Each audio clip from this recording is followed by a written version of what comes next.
Bom, boa tarde a todos e todas.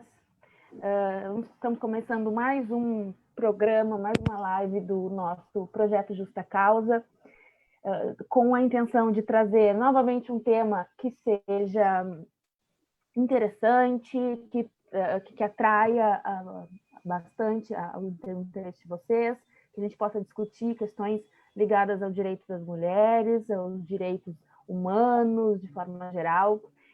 E hoje, especialmente, estou escutando a minha própria voz em alguma das câmeras de vocês.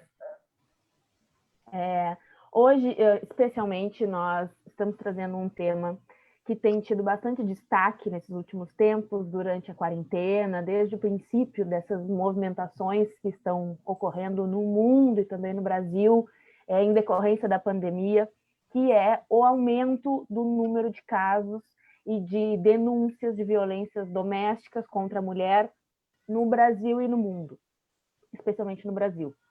Na verdade, nós já tínhamos um indício de que isso iria acontecer desde a primeira cidade, lá na China, quando ocorreu o primeiro lockdown, e aí, um mês depois, mais ou menos, as autoridades de lá já começaram a divulgar que havia acontecido isso, que os indicativos mostravam que havia aumentado o número de casos de violência contra a mulher no ambiente doméstico.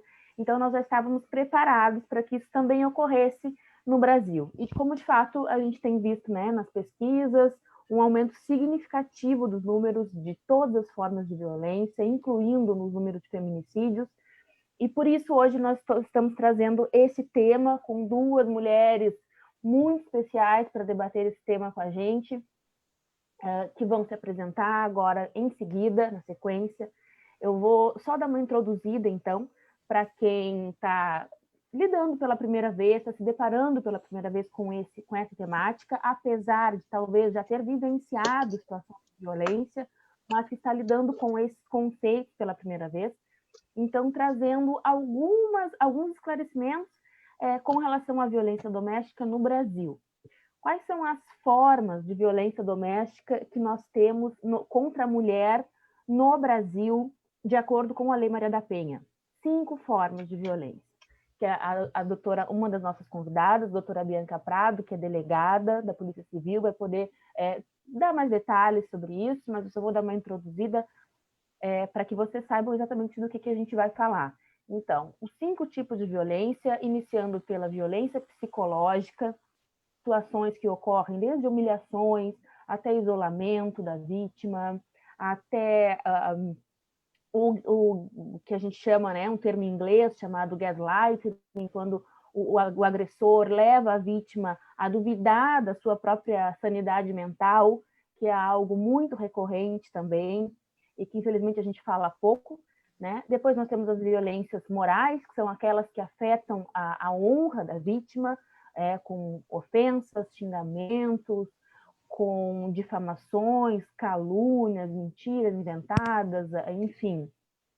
As violências sexuais, que hoje já não são mais somente, que não ocorrem mais somente na presença física da vítima e do agressor, só presencialmente, mas inclusive e muito no ambiente online, no meio digital, né? A violência física, que essa é mais fácil, de todos nós conseguimos identificar, e por último as violências patrimoniais, que dizem respeito aos bens da vítima, aos seus bens pessoais, a destruição dos bens, a fraude nos processos de divórcio e separação, enfim. São esses os 5 tipos de violência que a gente vai trazer hoje, que são os que são abordados pela Lei Maria da Penha. Então, eu vou passar a palavra inicialmente para a nossa primeira convidada, que é a doutora Bianca Prado, como eu já havia falado, delegada da Polícia Civil, que foi delegada da Delegacia Especializada no Atendimento à Mulher durante muitos anos, e vou deixar ela se apresentar então para a gente, que eu acho que ela com certeza vai fazer isso melhor que eu. Doutora Bianca, fique à vontade. Olá, gente. Boa tarde. Meu nome é Bianca Prado, sou delegada de Polícia Civil de Minas Gerais. Antes de ser delegada, eu advoguei 10 anos na seara criminal, no Rio de Janeiro, e já sou delegada há 7 anos e meio, sendo que desses 7 anos e meio, 7 anos eu tive à frente da DEAN de Santa Luzia, Então, foram 7 anos convivendo diariamente com as demandas de uma delegacia de mulher. E aonde a gente pôde ver que é necessário muito ainda se fazer.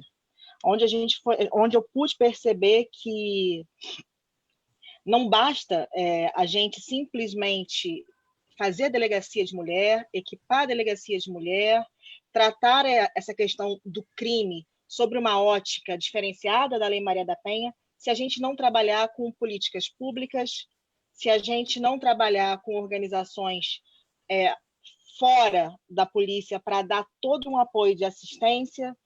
Então, é mais ou menos isso que a gente conseguiu ver ao longo desses 7 anos.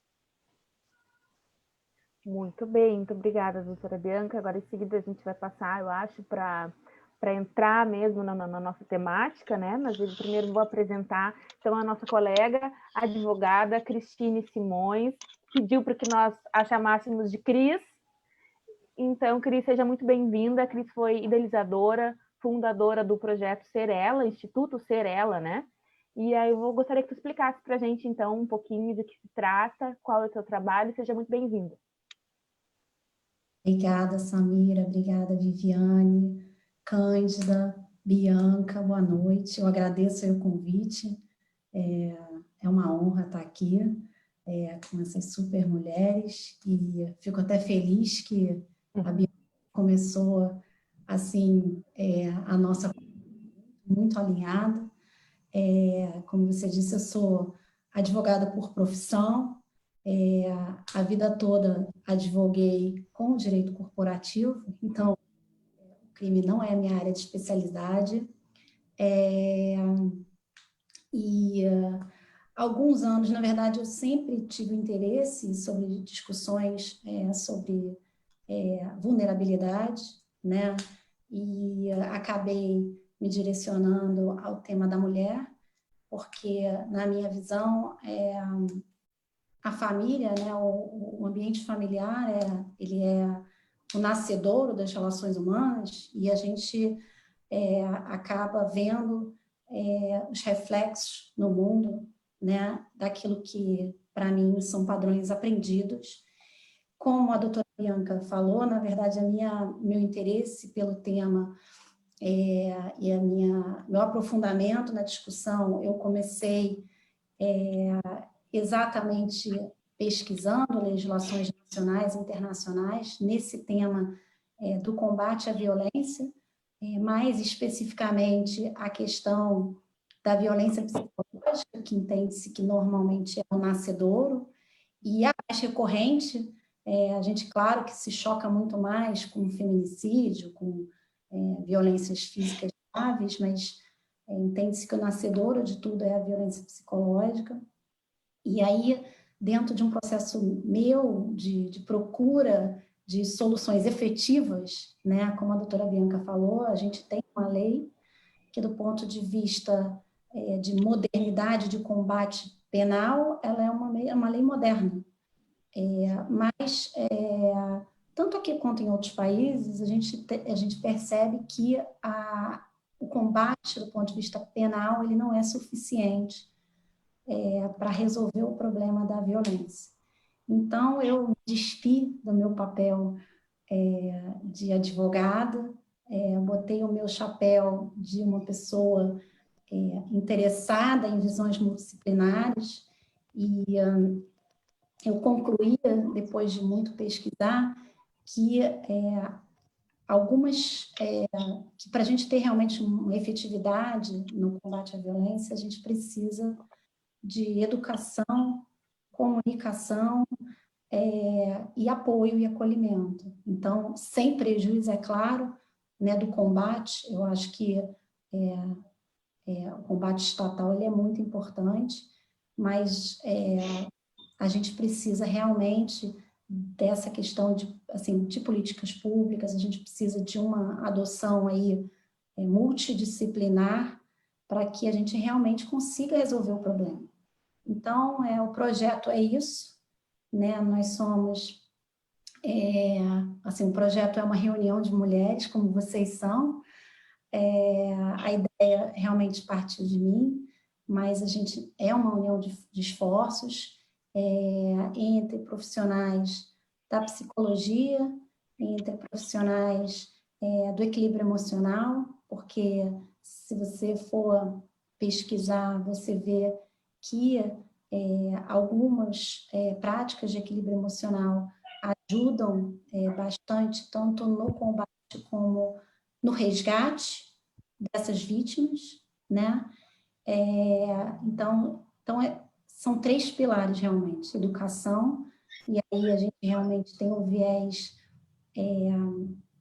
de não enfrentamento aos homens, né? De abertura à visão masculina, para a gente tentar desconstruir alguns padrões.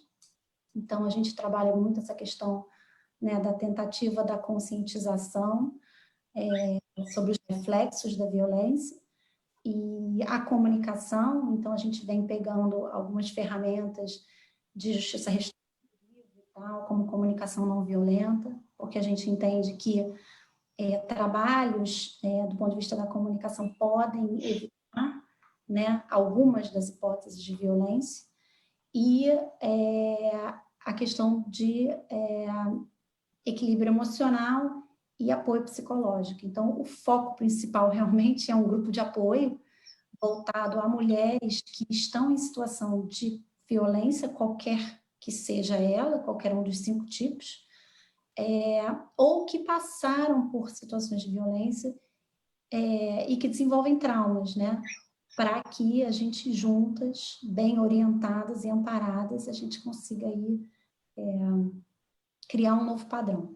Então é isso, a ONG se chama Cerela e nós, enfim, estamos aí abertos e queremos trabalhar aí em parceria com, né, todas essas organizações. Então é um prazer enorme estar aqui, agradeço o convite. Nós que agradecemos. Nós que agradecemos, Cris. Nossa, é verdade.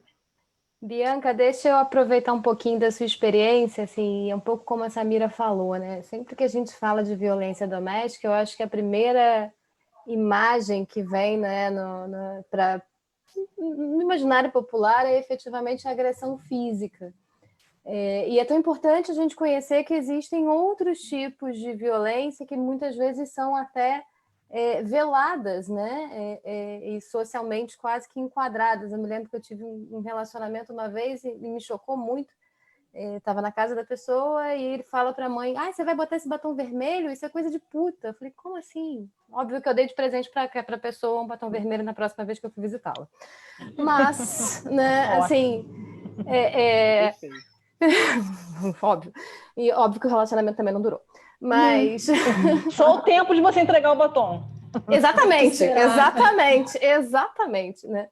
Mas, de qualquer maneira, assim, a gente tem essa coisa do imaginário popular de achar que a violência é só física, né?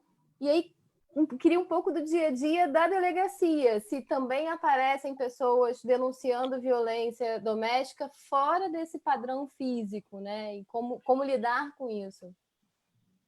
Realmente, assim, a grosso modo, né, para o conhecimento popular, as pessoas só encaram violência doméstica como violência física. A agressão física ela é muito fácil de ser vista, mas hoje eu consigo ver que de uns anos para cá, as mulheres elas já conseguem entender principalmente a questão da violência moral, também como agressão. A gente já consegue ver. A agressão sexual, crime sexual, elas conseguem entender que é uma agressão física, muito embora elas não consigam, muitas vezes, entender que o crime sexual acontece dentro de um relacionamento estável. É difícil ela mensurar o que é crime sexual quando ela tem um companheiro fixo, quando ela é casada, mas quando ela foge desse âmbito de crime sexual e que ela entende que o xingamento, que a ameaça, que a diminuição, que isso também é crime, ela já começa a procurar a delegacia. E lá, a gente sempre fala que o primeiro atendimento é um primeiro atendimento onde a vítima fala sobre o relacionamento de uma forma livre. A gente faz a escutativa deixando livre discurso. E aí a gente consegue que ela relate para a gente os outros tipos de violência vivida, a patrimonial, a sexual, a psicológica, e muito embora ela tenha chegado ali só com a queixa da moral e da física. Então, tudo vai da questão realmente de você conseguir ouvir a vítima, entender o que ela vive e trazer o relato dela livre para dentro do direito. Lembrando que 90% das vítimas que procuram ainda são vítimas que chegam com marcas físicas. Então, elas entendem que elas só têm que chegar na delegacia quando já chegou na agressão física. É o limite, como se fosse o limite, né, Bianca? Eu acho que é um pouco, exatamente. Assim, eu enxergo um pouco a questão da violência física, que realmente deve, para a mulher, eu acho que assim, cheguei no meu limite, apanhei, né? Ou sofri aquela coisa dos maus tratos físicos. Eu acho que aí talvez é aquela coisa, agora não dá mais, quando ela procura. Não sei se é isso, queria que você falasse um pouquinho. É isso o sentimento também, que eu tenho é esse. O sentimento que a maioria tem é esse, Cândida, mas não é só isso. Muitas das vezes elas esperam chegar realmente no limite físico, vamos dizer assim, porque elas acham que é a única maneira que elas têm de provar que a violência existiu. Perfeito. E aí que penso assim também. Que aí que é o problema. A gente não precisa esperar o olho roxo para provar. Existem vários meios de provas de violência doméstica. E uma coisa que a gente sempre fala para a vítima, a principal prova é a palavra dela. Perfeito. A gente não precisa que chegue nisso. Então, a gente vê que, de um tempo para cá, tem aumentado o número de vítimas que procuram sem agressão física, justamente porque uma campanha de conscientização está cada vez mais forte. A gente consegue ver nas mídias, nas redes sociais, as pessoas conscientizando sobre outros tipos de violência, das pessoas falando de relacionamentos abusivos como criminosos. E isso abre a chance da vítima chegar na delegacia sem a agressão física e entender que, mesmo sem agressão física, ela é vítima. E uma coisa que eu sempre falo, dos tipos de violência, a que mais me preocupa não é a física, a que mais me preocupa é a psicológica. É a que deixa maiores sequelas. Também. Até físicas, né? E é interessante, uma vez eu conversei, quando a gente começou a conversar um pouco sobre isso, uma vez eu e Samira, e a Samira até que me alertou para isso, né? Dentro aí da especialidade dela. Porque, gente, a violência psicológica, ela acaba se tornando, muitas vezes, um problema físico, né? Eu sei porque eu vivi isso na minha vida, e acaba se tornando um problema físico porque você desenvolve patologias muitas vezes, né? A depressão, algumas síndromes, né, de pânico, algumas doenças até, eu tenho pessoas que eu conheço, mulheres que sofrem violência psicológica, desenvolveram doenças de pele, doenças autoimunes, aí a gente pode aí começar um repertório gigante, né, de coisas que acaba... Eu até ia fazer essa pergunta agora mesmo para a doutora Bianca, o que ela pensa, porque no ano passado nós tivemos uma decisão, né, que depois acabou virando uma tese que a gente tem discutido muito, que é a questão do enquadramento da violência psicológica como lesão corporal em algumas situações, quando a mulher de fato perde a capacidade de exercer as suas funções, de trabalhar, de conviver em sociedade, em decorrência de muitos anos de violência psicológica, de traumas muito grandes. E eu queria então pedir para a senhora comentar sobre isso. Eu acho acertadíssimo. Eu acho que você tem meios hoje de você mandar essa mulher para uma perícia específica, você juntar laudos que ela tenha de tratamento psicológico, tratamento psiquiátrico, até mesmo a questão, se não tiver uma veia psiquiátrica, mas a questão das doenças de pele, tudo isso você consegue colocar que ela não está na sua saúde normal. Quando a gente fala saúde normal, não é só nem saúde física, a saúde mental é um ponto-chave. Então, eu entendo que a gente pode, sim, enquadrar como lesão corporal tranquilamente. E dependendo do grau de sequela que ela fique, a gente vai enquadrar até como uma lesão grave. Muitas das vezes, uma depressão ela vai gerar uma lesão grave. Pois é, que a minha provocação era aí, né? O problema que eu vejo, Samira, é na área de família, que até é a sua área, né? Por quê? Porque para a mulher que tem filhos, isso se torna uma situação extremamente difícil, né? Por quê? Porque, primeiro, ela tem que reconhecer, né, que ela tem um problema de natureza psicológica ou psiquiátrica, o que gera um medo enorme na mulher de perder a guarda dos filhos. Sim.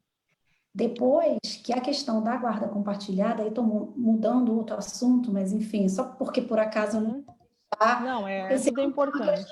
Muito, né? E eu sempre brinco, eu digo, olha, o meu projeto, ele é um projeto desenhado dessa forma, não porque eu não acho que os agressores deveriam ir presos, mas é porque se você começa a olhar os diversos que se desencadeia dessa situação, é muito complicado. Por quê? Porque uma lesão corporal de natureza leve não faz, por exemplo, com que não se aplique uma guarda compartilhada. Então, a gente fala dessa questão da agressão física e da dificuldade da mulher que não sofre a agressão física de buscar, né, a polícia, e eu entendo que o principal motivador é ou o desconhecimento mesmo, porque a agressão não é física, ela não tem certeza que ela sofre uma agressão. E 2, é o medo, porque muitas vezes você tem êxito na persecução penal, porque realmente, né, as delegacias da mulher estão fazendo um trabalho que eu reputo assim, espetacular, esse trabalho humano de ouvir a vítima, mas você tem uma realidade bastante diferente e, de novo, essa discussão sobre a importância do papel do pai, eu acho super relevante, mas o fato é que, né,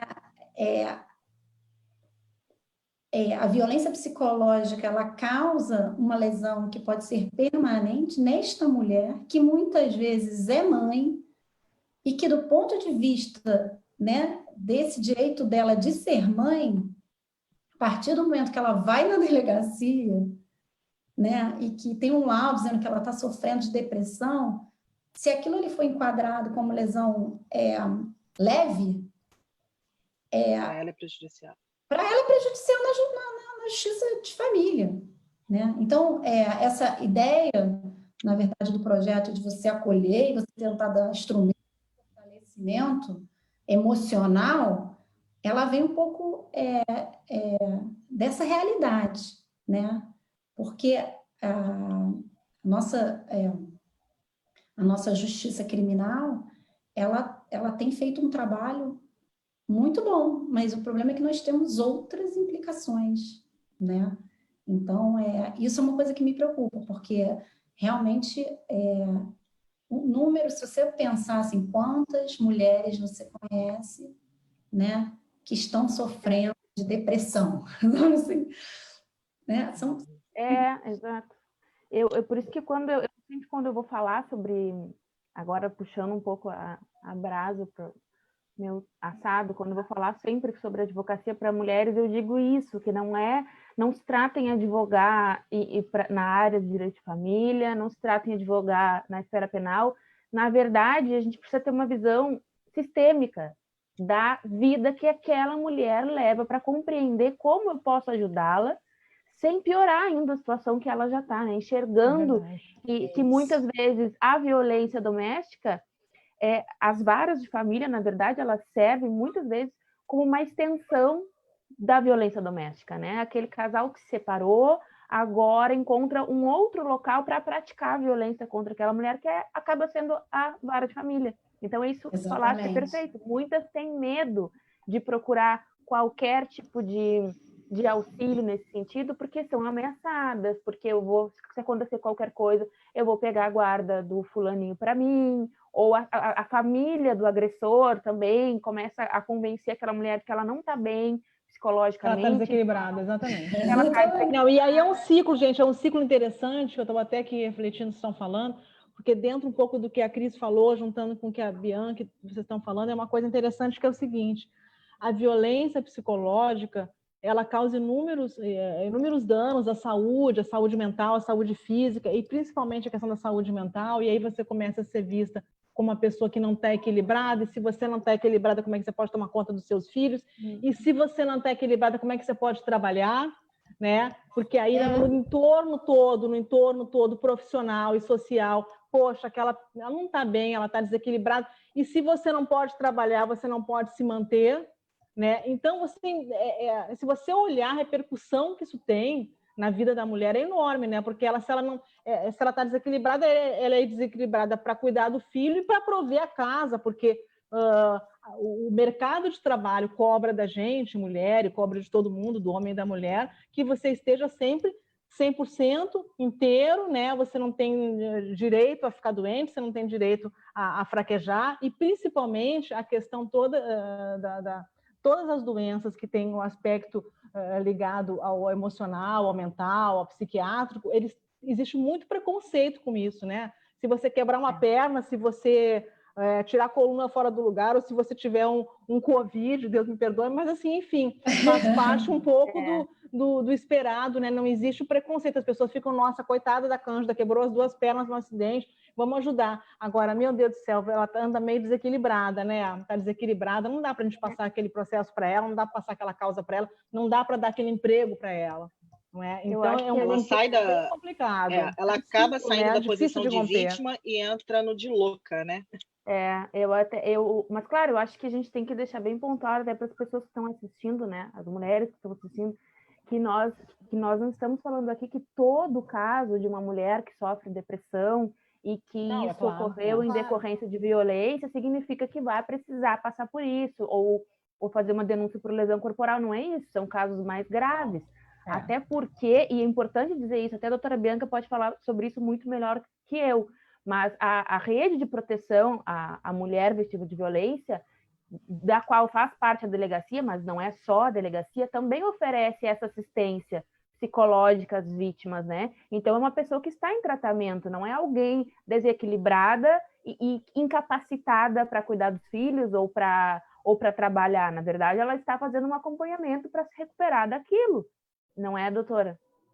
Na prática, a gente tem, né, a rede de proteção, normalmente, elas são formadas pela delegacia, pela Defensoria Pública, pelo Ministério Público, pelo Judiciário, a OAB entra com a Comissão da Mulher, e a gente tem o município entrando com CREAS, fora algumas outras entidades que entram para dar assistência social e psicológica.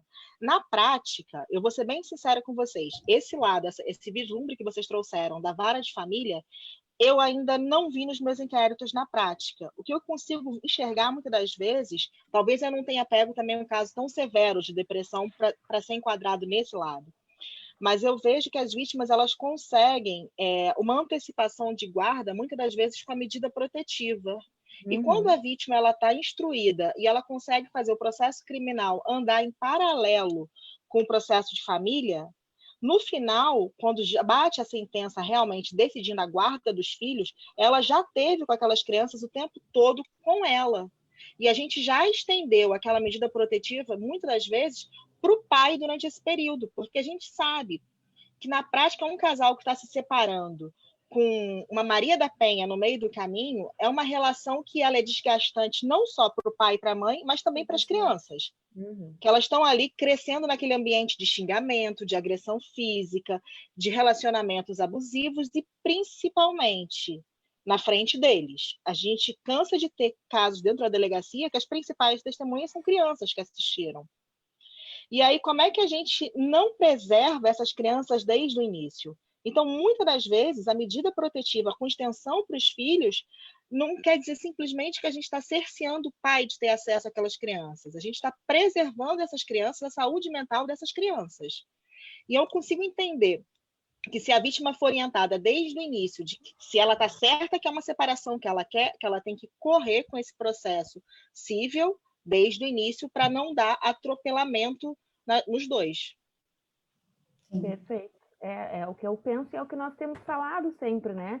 Que o atendimento, por isso que é importante a mulher vítima de violência consultar uma advogada, se orientar, porque é um caminho difícil mesmo que ela vai percorrer a partir dali, da separação, os processos na vara de família, o processo criminal, precisa estar acolhida e acompanhada e bem representada por alguém.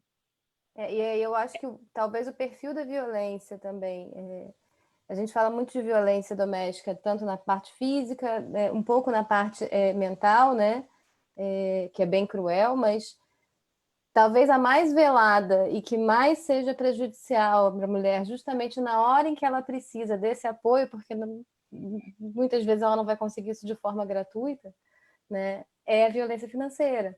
Porque quantas vezes eu recebi pessoas no escritório, e aí eu estou falando de todas as classes sociais, tá? Não precisa ser necessariamente mulheres que, né, tipo, têm uma realidade financeira mais baixa. Às vezes, mesmo nas altas classes, elas têm uma realidade financeira boa, mas ficam cerceadas do acesso até a gestão daquele dinheiro para poder ter a liberdade de contratar um profissional para orientá-las nesse momento. Né? Exatamente. E essa talvez seja a violência mais institucionalizada, porque você pode ter ela caracterizada até pelo próprio regime, que efetivamente as pessoas optaram naquele momento conscientemente por ele, porque tinha benefício para uma ou para duas, mas o fato é que no momento do casamento a violência muitas vezes não acontecia e foi uma opção legítima e tal. Mas o quanto mel, né? Na hora da lua de mel, o quanto isso afeta depois, né? E acontece muito, muito, muito. Assim, não só... E ainda tem uma faceta cruel. Às vezes a pessoa precisa efetivamente estar se separando, tem dependência financeira e ainda vai ter que conviver com aquele ex porque precisa de pensão durante um tempo para efetivamente se recolocar. Então, ela ainda tem que conviver, muitas vezes, com aquele agressor num período pós-divórcio, porque ela efetivamente não tem o acesso financeiro. E aí, a minha dúvida um pouco, mais uma vez, eu vou usar um pouquinho a Bianca, na prática, como é que você consegue fazer um registro policial de uma violência financeira à luz da Maria da Penha?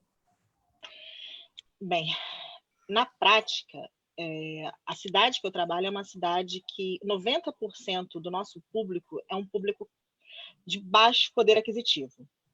Então, a parte patrimonial que a gente vê é muito menos do que isso da realidade de quem está pensando no todo, na questão do divórcio, na separação, na pensão depois.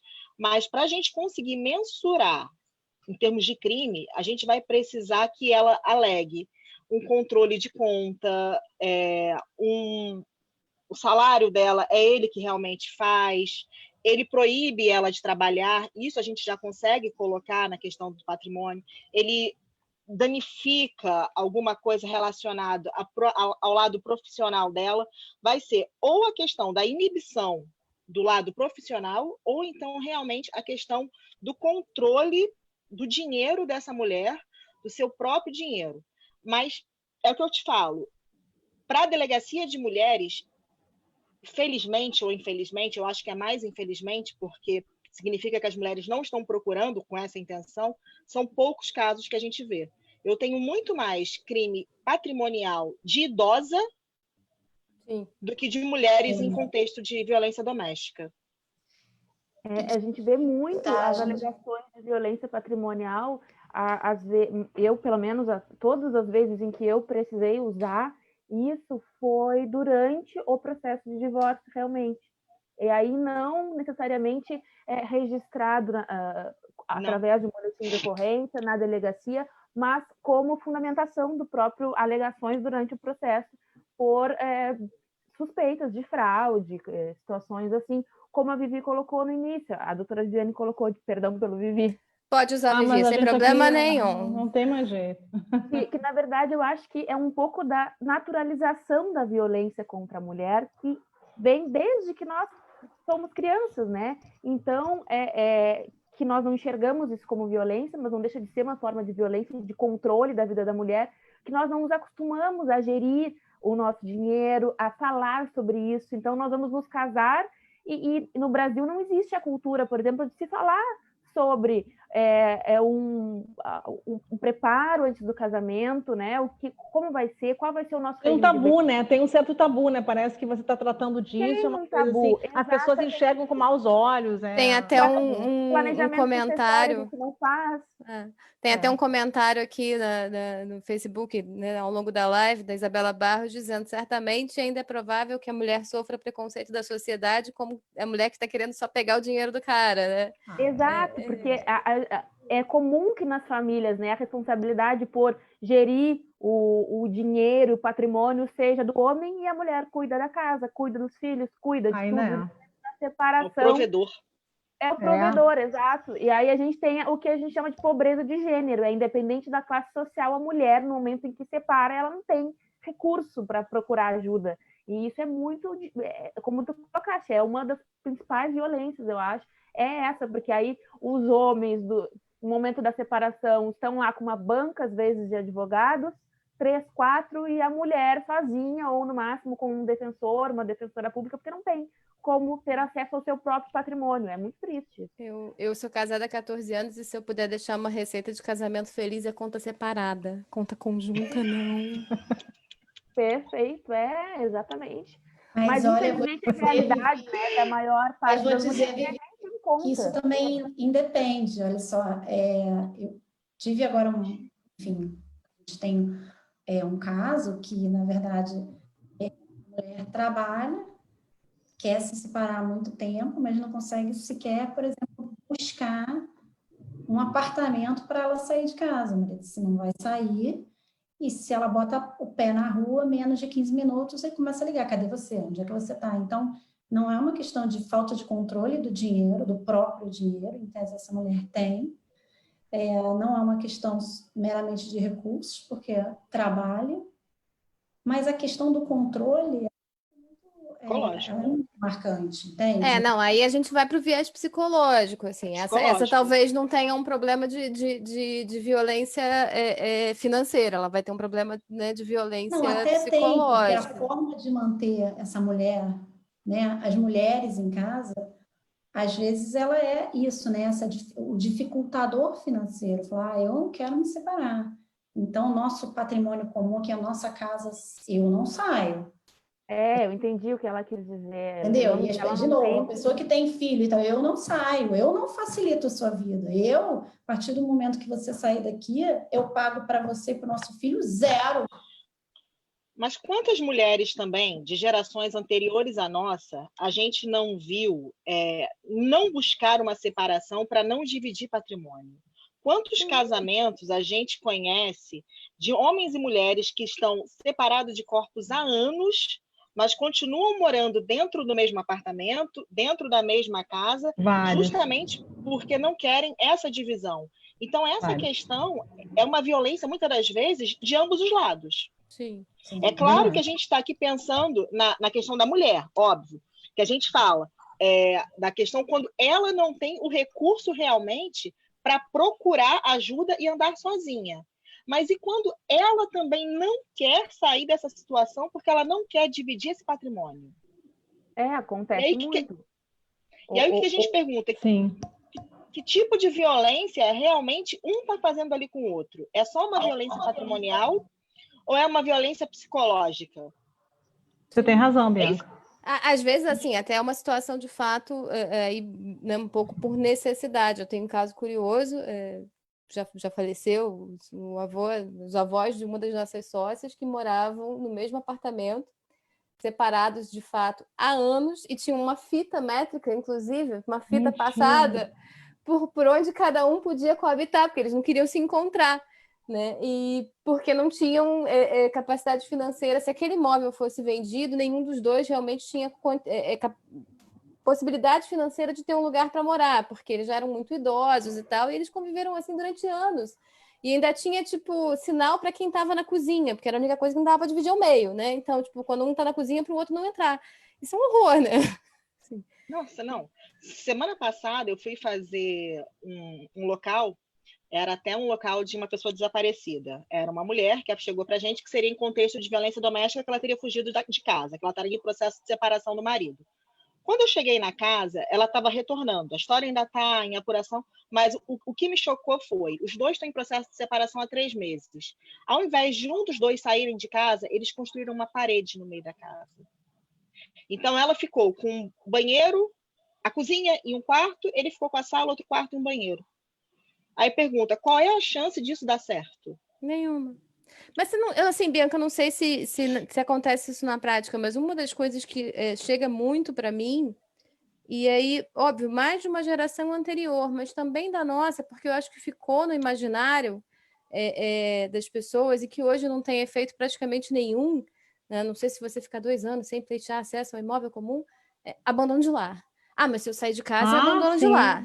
Então, eu acho que essa mistificação do abandono de lar muitas vezes também contribui para isso. E, cara, abandono de lar hoje não tem efeito jurídico nenhum. Exatamente. A gente fala na delegacia o tempo todo isso também. Porque você deve ser procurada, inclusive, para registrar abandono de lar. Exatamente, toda hora. Sabe? Porque Mas a geração dos nossos pais tinha isso. Eu me lembro que eu me lembro escutava assim, pessoas falando, nossa, ela não pode sair, isso aí era como se fosse aquelas coisas que as pessoas vão repetindo a vida inteira e que ninguém um dia para explicar, né? Assim, também, sair né? perde tudo. Se sair, inclusive os filhos. Perde tudo, você perde a guarda, As mulheres que vivem em vulnerabilidade social, especialmente as que a gente atende nas ONGs aqui, todas chegam com é o maior medo. E se eu sair de casa, eu vou perder os direitos sobre a minha casa, porque é a única coisa que tem, eu vou perder os direitos sobre meus filhos. E elas têm, ainda que nós informemos e digamos assim que não, te digo com certeza, isso não vai acontecer, elas ainda ficam com o pé atrás, porque aconteceu isso com a mãe da minha amiga, porque aconteceu com não sei quem, que eu ouvi uma história. É bem difícil mesmo de lidar com essa crença, né? Que ainda assim não tem... E ela é arraigada, ela é tão arraigada. Também já teve uma situação de me procurarem do outro lado, né? Era a mãe da moça, elas tinham tido um bebê muito pequenininho e o rapaz tinha saído de fora e ela queria registrar abandono de lar. Eu falei, não é crime. Mas como não? Assim, é uma coisa que ficou no imaginário popular, já foi, né? Já teve suas repercussões no passado, sob uma outra legislação, mas que eu acho que ainda contamina muito essa coisa da opção, afora as questões financeiras e tal, do sair de casa. Então, talvez essa coisa de montar, né, tipo, subir a parede, às vezes também vem muito desse imaginário do eu não posso sair de casa porque isso é abandono de lar e isso vai trazer repercussão. E eu já vi pessoas da nossa geração me perguntarem isso, assim, não é uma coisa que vem só do passado, ficou no imaginário popular. Essa semana mesmo, a gente teve um homem, seus 40 anos, que chegou lá na delegacia querendo registrar o desaparecimento da esposa. Falei, pessoa desaparecida, vamos ouvir a história dele. Não, minha esposa saiu tem 3 dias, pegou as roupas todas, botou dentro da mala, pegou e disse que ia embora e que não me aguentava mais. Então vem fazer a pessoa desaparecida. Eu falei, meu senhor, ela não é desaparecida, ela só não quer aparecer para você. Ela só desapareceu da sua vida. E aí, quando a gente fala que não assim, podia... É horrível. Aí ele falou, então eu vou botar abandono de lar. Eu falei, não, você não vai registrar abandono de lar também. Vocês estão num processo de separação, é diferente, não tem nada de abandono de lar. Ela simplesmente saiu de casa para evitar mais discussão. Qual é o efeito penal disso, o efeito civil disso? Eu não vislumbro. E é difícil a gente convencer a população disso. É difícil convencer. No civil só tem um único efeito hoje, não necessariamente não se caracteriza como abandono de lar. É você sair, deixar o imóvel comum do casal e durante 2 anos, ficar sem pleitear nada e nem promover partilha e etc. dos bens, num processo de divórcio. Aí há um dispositivo do Código Civil que, bom, 2 anos depois você não pleiteou nada em relação àquele bem, você perde a sua parte na partilha do bem. Ponto. Hoje é o único efeito. E são 2 anos para se implementar. Quer dizer, não precisa nem só sair de casa. Tem que sair de casa, ficar 2 anos sem aparecer e sem pedir nada. Nem divórcio, nem partilha, nem, né, divisão dos... Me paga metade do aluguel do apartamento, qualquer coisa. Essa pessoa ou morreu ou partiu dessa para melhor, concorda? Ou realmente não quer saber desse imóvel por qualquer outro motivo, ganhou na Mega Sena, tá com outro parceiro, sei lá. Vamos pensar as coisas boas também, não precisa de patrimonial. Graça, E é meramente patrimonial. Exatamente. Não é uma questão de guarda, não é uma questão de família, não é uma questão de relacionamento, é questão de patrimônio. Patrimônio só. Então ela foge da esfera também. Totalmente, não tem efeito, mas é uma das coisas que eu vejo muito ainda no imaginário, e também alguém até comentou aqui, Isabel Bernardo, a sociedade usa o termo abandono de lar como ameaça, e é por isso, porque vem desse imaginário, e hoje não tem efeito nenhum, né? Eu queria dar uma mudadinha um pouco no rumo da prosa e voltar a uma conversa que uma vez eu tive com a Bianca, que eu gostei muito, que eu acho que é interessante, também vai de encontro a esse trabalho que a Cris faz. Lembra que a gente uma vez fez uma live, Bianca, e você falou uma coisa que eu nunca esqueço, me chamou muita atenção, que muitas vezes você fazia, a polícia, né, faz o atendimento, você fazia o atendimento da mulher que era vítima de agressão, e dali um tempo você voltava com a mesma denúncia, a mesma vítima e tal. E aí eu queria provocar vocês duas para a gente falar um pouquinho sobre esse ciclo da violência, que na verdade, não sei se a palavra que estou usando certo é ciclo, mas é muitas vezes que a mulher, que é vítima, né, não consegue sair da situação da violência, ela sabe que está sofrendo violência ou já sofreu, e aquele ciclo, né, perdão, lua de mel, tensão, violência, e aí eu acho que vai muito também desse trabalho que a Cristiane tem feito de acolhimento, porque acaba que você tem uma relação que eu não sei exatamente o termo técnico, mas é como se a mulher ficasse uma dependência emocional ou até mesmo viciada nessa relação e não consegue sair. Eu acho que tanto você, Bianca, quanto a Cris tem um pouco para falar para a gente sobre isso, que é uma coisa que eu acredito que é um problema bem grande, bem crônico da violência, né? Eu vou voltar então, Cândida, naquele dia que eu lembro que eu falei para você. Me chamou a atenção quando eu estava com uns 2 anos de delegacia de mulheres, que a gente estava fazendo todo o nosso trabalho penal. A gente prendia, a gente sabe que Maria da Penha a pessoa não fica presa muito tempo, então em pouco tempo ele já estava solto, voltava a ter problema, a gente prendia de novo, ele ia solto e voltava. Teve um ano que eu parei para pensar, depois de 2 anos, de um caso, especificamente, de um casal que eu prendi o cara em flagrante no ano, se eu não me engano, 4 ou 5 vezes, num ano. E aí eu virei e falei assim, bem, estou fazendo meu trabalho, prendo, foram 2 prisões em flagrantes e 2 por mandado de prisão. Falei, prendo, peço prisão, ele é solto. Prendo, peço prisão, ele é solto. E vamos girando isso. Só que eu estou resolvendo o problema dela? Não estou. Porque não adianta a gente resolver a parte penal, resolver a parte policial e não resolver a parte social do problema. Todo crime de violência doméstica, o pano de fundo dele não é simplesmente penal. Você tem todo um problema social ali por trás. Você tem todo um problema psicológico ali por trás. Por que essa mulher não conseguia sair da condição dela de vítima? Ela vai ser vítima eternamente ou a gente pode fazer alguma coisa para tirar ela da condição de vítima? Então foi a hora que eu virei e falei assim, olha, Bianca, está na hora de você mudar um pouco a fórmula da delegacia. Paralelo ao serviço policial, vamos pensar em outras coisas. Foi quando a gente começou a pensar em rede de proteção no município, foi quando a gente pensou em colocar uma equipe multidisciplinar dentro da delegacia, foi quando a gente pensou em fazer grupos de apoio para as mulheres dentro da delegacia.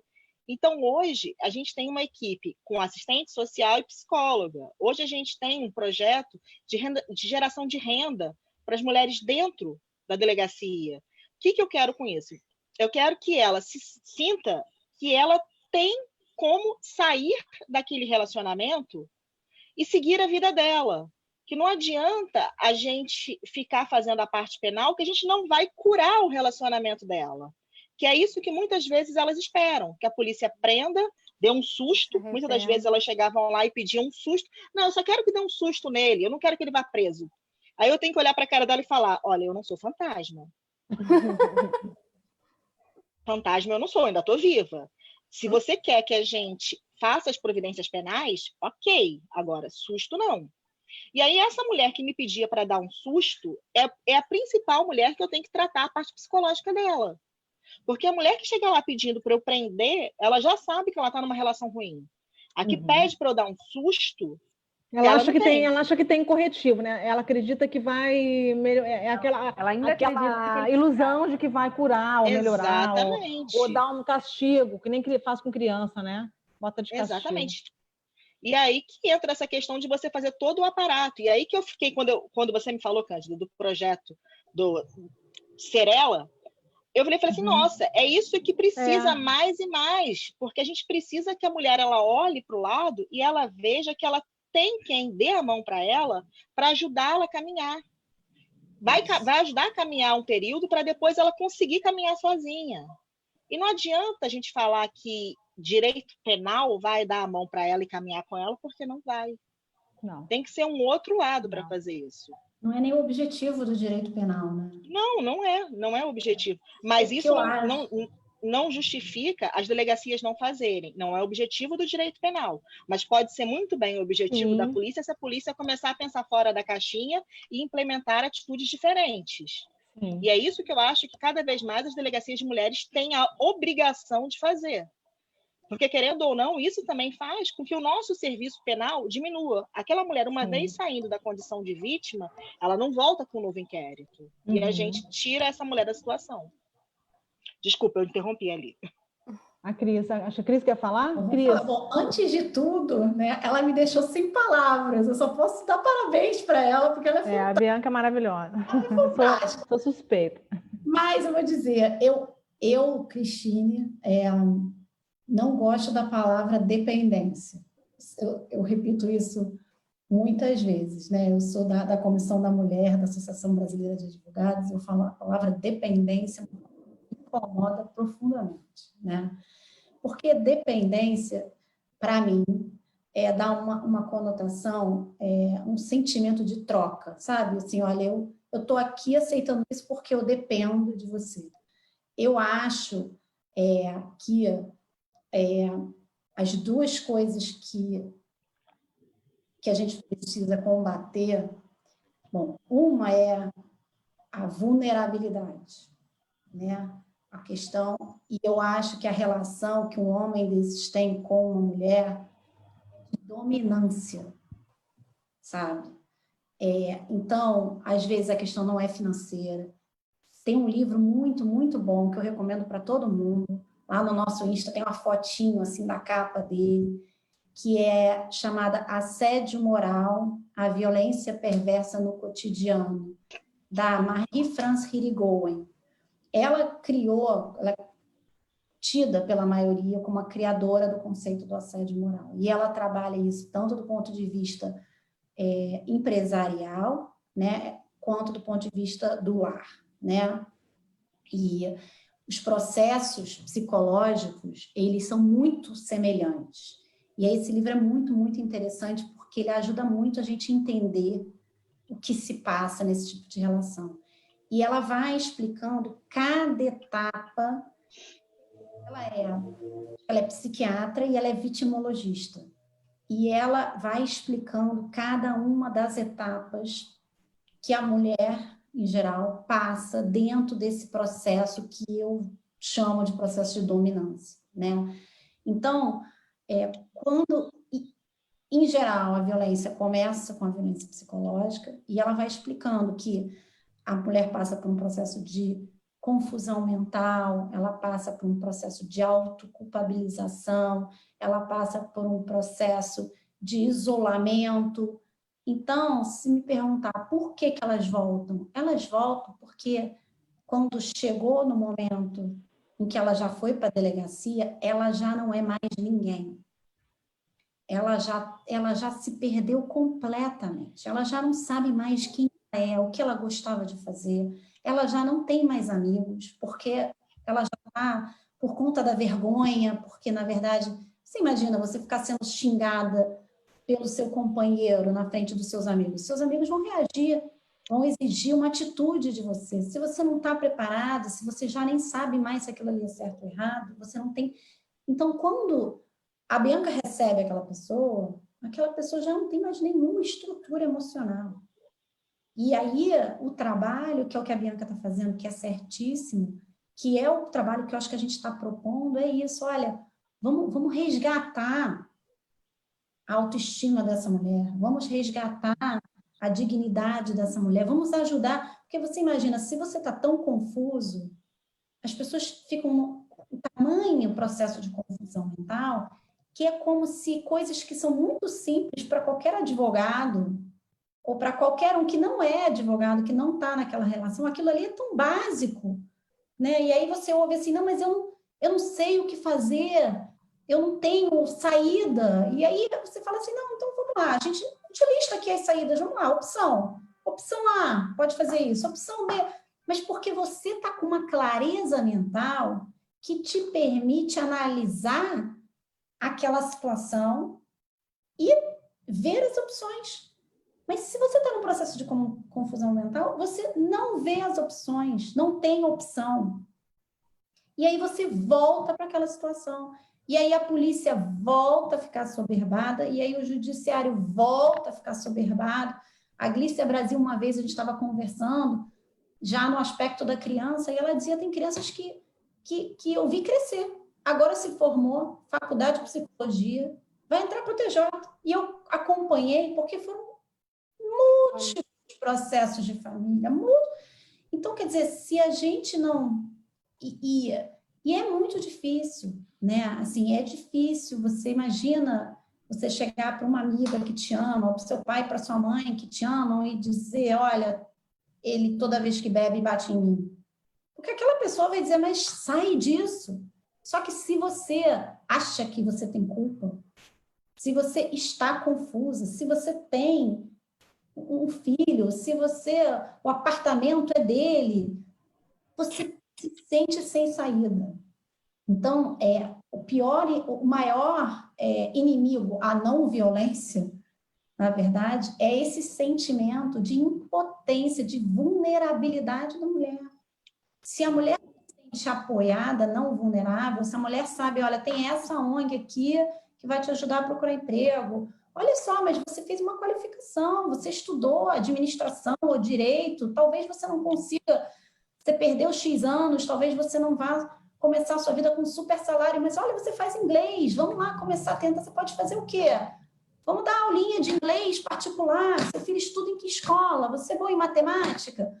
São saídas, entende? Mas o processo psicológico que uma mulher que é vítima de violência por muito tempo, ela sofre, é um processo em que a pessoa não vê saídas, assim, mentalmente, totalmente confusa.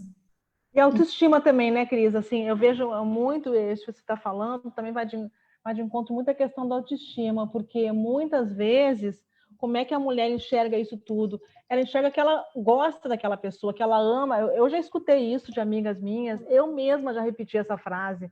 Ah, mas eu gosto dele.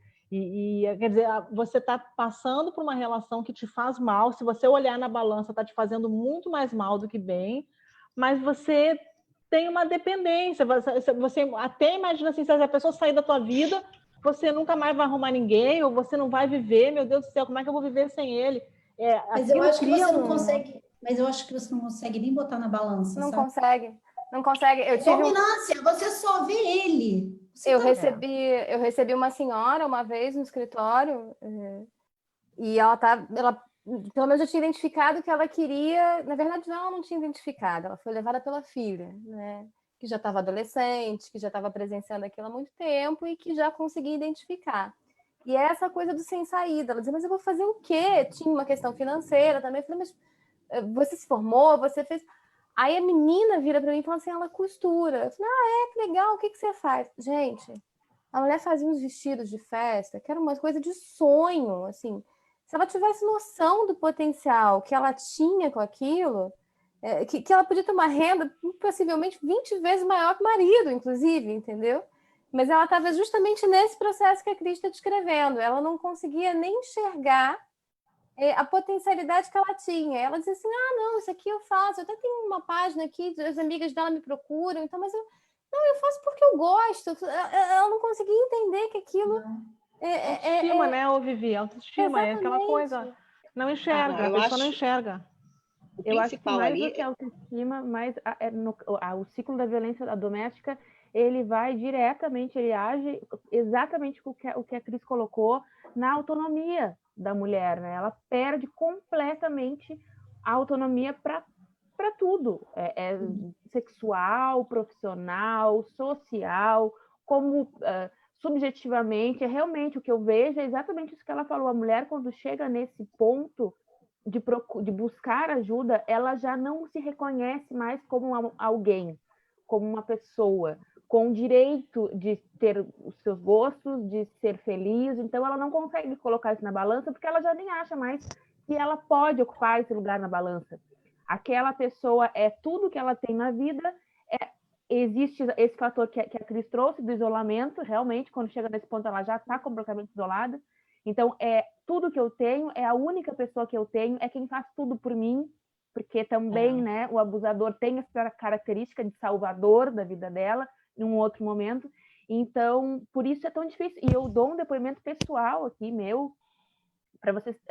Parece uma coisa tão pequena, e hoje, quando eu lembro disso, eu quase não acredito. Mas eu, durante muito tempo, vivi uma relação assim, durante muitos anos, e algumas vezes eu pensava em sair de casa, em pegar os meus filhos e ir embora, e eu me apegava a coisas tão pequenas, como a Cris colocou, que para mim parecia, por exemplo, assim, como a renda dele sozinha, o meu filho não vai poder ter aquele canal de televisão que ele gosta. Então, eu vou ficar aqui, porque se eu sair, e tem mais isso, não vou estar sendo uma boa mãe, eu não vou estar cumprindo com o meu papel social de mulher e de mãe, que é pensar nos meus filhos antes de mim. Eu vou estragar a vida deles para pensar em mim, isso é egoísta. Então, eu não vou fazer isso, vou ficar aguentando. Gente, será que a gente não busca? Samira, será que a gente não busca? Eu também já passei por isso, mas será que a gente não arruma, às vezes, não se agarra nisso porque a gente não consegue ficar longe daquela pessoa? Porque a gente está. Será que não? Eu não sei, eu já tive. Forte. Esse caso que eu relatei, ela só foi e acabou não indo para frente porque a filha levou. E aí essa parte da culpa, a menina já estava adolescente e tal, tipo assim, era não, eu tô aqui porque ela pediu, porque ela me trouxe. Exatamente.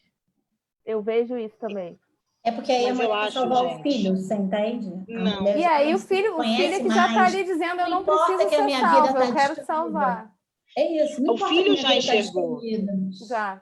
Mas será que ela conseguiu enxergar? Na verdade, que é o ponto principal. Quando a mulher ela se coloca na situação de vítima, o primeiro passo que ela tem que dar é ela internalizar dentro dela a quebra do amor romântico. É isso aí. E se ela não conseguir quebrar todo aquele sonho de menina, aquela esperança, aquele sonho de casamento, de amor, príncipe encantado, de conto de fadas, do príncipe encantado, ela não sai da situação. E muitas das vezes ela insiste nessa relação, ela vai insistindo porque ela acredita que ela vai viver o sonho dela. Então, até ela chegar nesse momento de quebra do amor romântico, dela entender que aquela relação... Primeiro, que conto de fadas não existe. É culpa da Disney, gente, esse negócio aí. Eu sempre digo que a culpa é da Disney, mas das princesas. Não, mas se a gente for parar para pensar... A gente foi criada assim, a gente foi criada com essa ideia de final feliz, de encontrar um príncipe, de ter um homem salvador. É verdade. Mas o problema é que as meninas foram criadas assim. Eu fui criada assim. As meninas foram. E os meninos? Os meninos foram criados com a ideia da supermulher, né? Eles foram criados assistindo filme pornô, enquanto as meninas assistiam a Disney. Aí, quando você bota um homem que tem aquela expectativa de mulher com a mulher que tem a expectativa de um príncipe juntos... Não funciona. Deu ruim. Não funciona. E aí a gente começa a ter realmente todo esse problema de você desconstruir um amor romântico para você encarar um amor real, para você encarar a vida real, encarar os problemas que você tem, se colocar numa posição de vítima. E aí você tem que internalizar que você é vítima. Ponto número 2, não é vergonha ser vítima. Ponto número 3, eu vou procurar ajuda. É difícil. Mas olha quantas correntes a gente tem aí, só em alguns minutos de fala, né? Que nos prende. Tem o amor romântico, tem a cobrança social, tem a culpabilização, tem os filhos, tem o papel da mulher, tem mil coisas que até a Disney. afetam. Gente, a gente não melhorou, falou. gente. As princesas agora estão... A última, que é aquela... Esqueci o nome. A dos cabelos cacheados e tal. Mérida. A Valente. A Mérida é a melhor princesa, a Merida. Né? Aquela... Não, e a gente não falou. Pois é, mas eu fui criada com a gata borralheira, a gente tem 50 anos, e aí, como é que faz? Não, a gente não falou da questão religiosa, né, gente? Ah, verdade. Eu vou te dizer que eu, para me separar do meu ex-marido, eu fui confessar com o padre. Assim, eu pedi autorização, porque na minha cabeça eu subi no altar e perante Deus eu jurei que ia ser para sempre, que era até a morte nos separe. E aí? Entende? A gente ainda tem isso, né? Nós somos um país muito religioso. Várias religiões, mas um país religioso, né? Então, ainda tem isso também. E a culpa, né, Cris? Mais ainda para a mulher, porque os homens não vão se confessar. Ai, meu Deus. Eu não consegui fazer dar certo a minha família. Eu falhei. Em nenhum momento a mulher ela pensa, né? A relação falhou. Ela coloca isso como um problema para ela, uma culpa dela. Isso é o problema. Mas é estrutural, isso é uma questão de formação da gente, a formação. E as outras mulheres também olham as mulheres assim, como uma forma até de se autoafirmar, né? Não estou julgando, acho que até isso também é influência do próprio machismo. Uma mulher precisa fazer isso para se sentir melhor que a outra, porque existe essa questão da rivalidade. Então, eu sou uma mulher melhor que ela, porque ela se separou e nunca mais casou, nunca mais ninguém quis. Eu mantenho a minha família, eu faço tudo pela minha família, então eu sou boa. Tem mais isso ainda, né? E muitas vezes a mulher é segregada pelas próprias mulheres, né, gente? Depois que se separa. Exato, esse ponto que eu digo, na família. É olhada na escolinha do filho de olhar torto.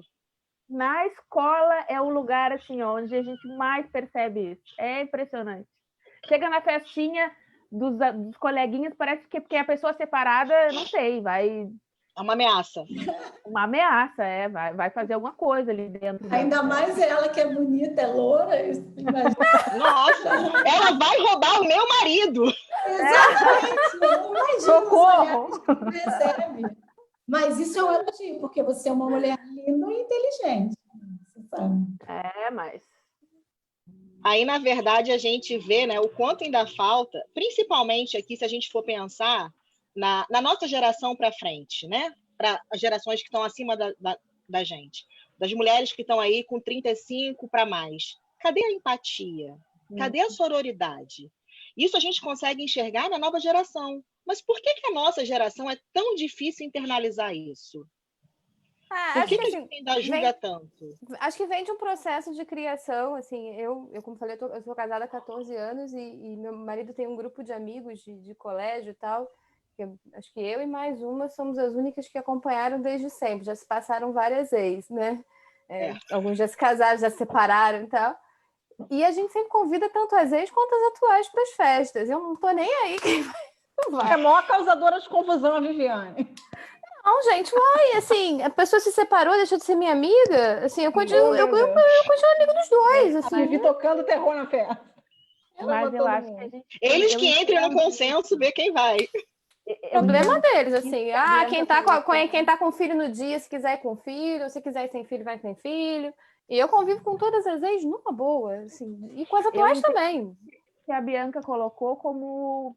Exatamente isso, foi talvez a forma como nós fomos. Eu lembro de quando eu era criança, pré-adolescente, tinha muito ainda isso na escola, assim, mulher não é amiga de mulher, não confia tanto, porque se tu tiver uma melhor amiga, mas não deixa teu namorado se aproximar muito, porque depois ela rouba teu namorado. E a gente está sempre disputando com a outra pela atenção masculina, né? Que seria o prêmio que eu vou ganhar se eu for melhor que ela. Desde criança a gente já vê isso. É muito ruim. Eu converso muito com a minha filha sobre isso, mas, claro, né? Eu crio ela em casa, mas ela também é criada pelos ambientes onde ela convive. E na escola eu já vejo isso muito, assim, as meninas, uma dizendo para a outra, tu tá barrigudinha, eu tô mais magra, eu tô mais bonita, eu sou mais isso, eu sou mais aquilo, sempre tem, eu sou mais que tu é menos que eu. Entre as meninas a gente percebe ainda isso, e isso é estimulado pela criação, né? Pela nossa socialização, que é assim. E depois de adulta... O estereótipo da boneca. É muito difícil. Eu trabalhei numa empresa que... Eu fui criada como menino, então eu me salvei, tá tudo certo. Assim. Você foi salva. Meu pai sempre me tratou como se eu fosse um menino também. Assim. Então, minha disputa no colégio não era com as meninas, era para ganhar dos meninos na nota.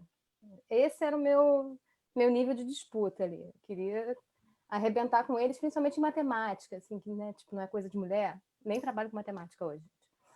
Mas levando isso para a nossa área do judiciário, eu percebo isso muito, como eu trabalho só com mulheres, e sempre que eu vou falar, as pessoas me perguntam assim, pelo menos quando a juíza é mulher, deve ser bom, né? Eu digo, não, é pior, é sempre pior. As decisões são sempre piores. Eu prefiro quando os juízes são homens, porque eles têm mais facilidade de entender a argumentação que a gente leva de toda essa situação, das vivências daquela mulher, do que uma mulher julgando, porque a impressão que dá é que aquela mulher que Tomara que não tenha nenhuma juíza aí assistindo, Samira. Mas pode assistir. Vê a juíza assistindo, você tá ferrada em Pelotas aí. Desembargadora Rio Grande do Sul. É assim mesmo. Mas é assim vai ter mesmo. Que vir advogar aqui no Rio.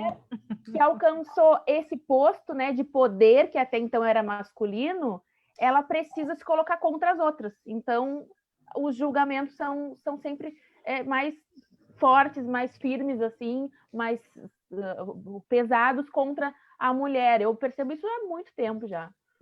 Gozada, que no Rio eu não vejo tanto, não, assim, de verdade. Nas varas de família daqui, eu gosto das juízas, no geral. Mais do que ótimo. Eu tenho que ir para aí mesmo, então.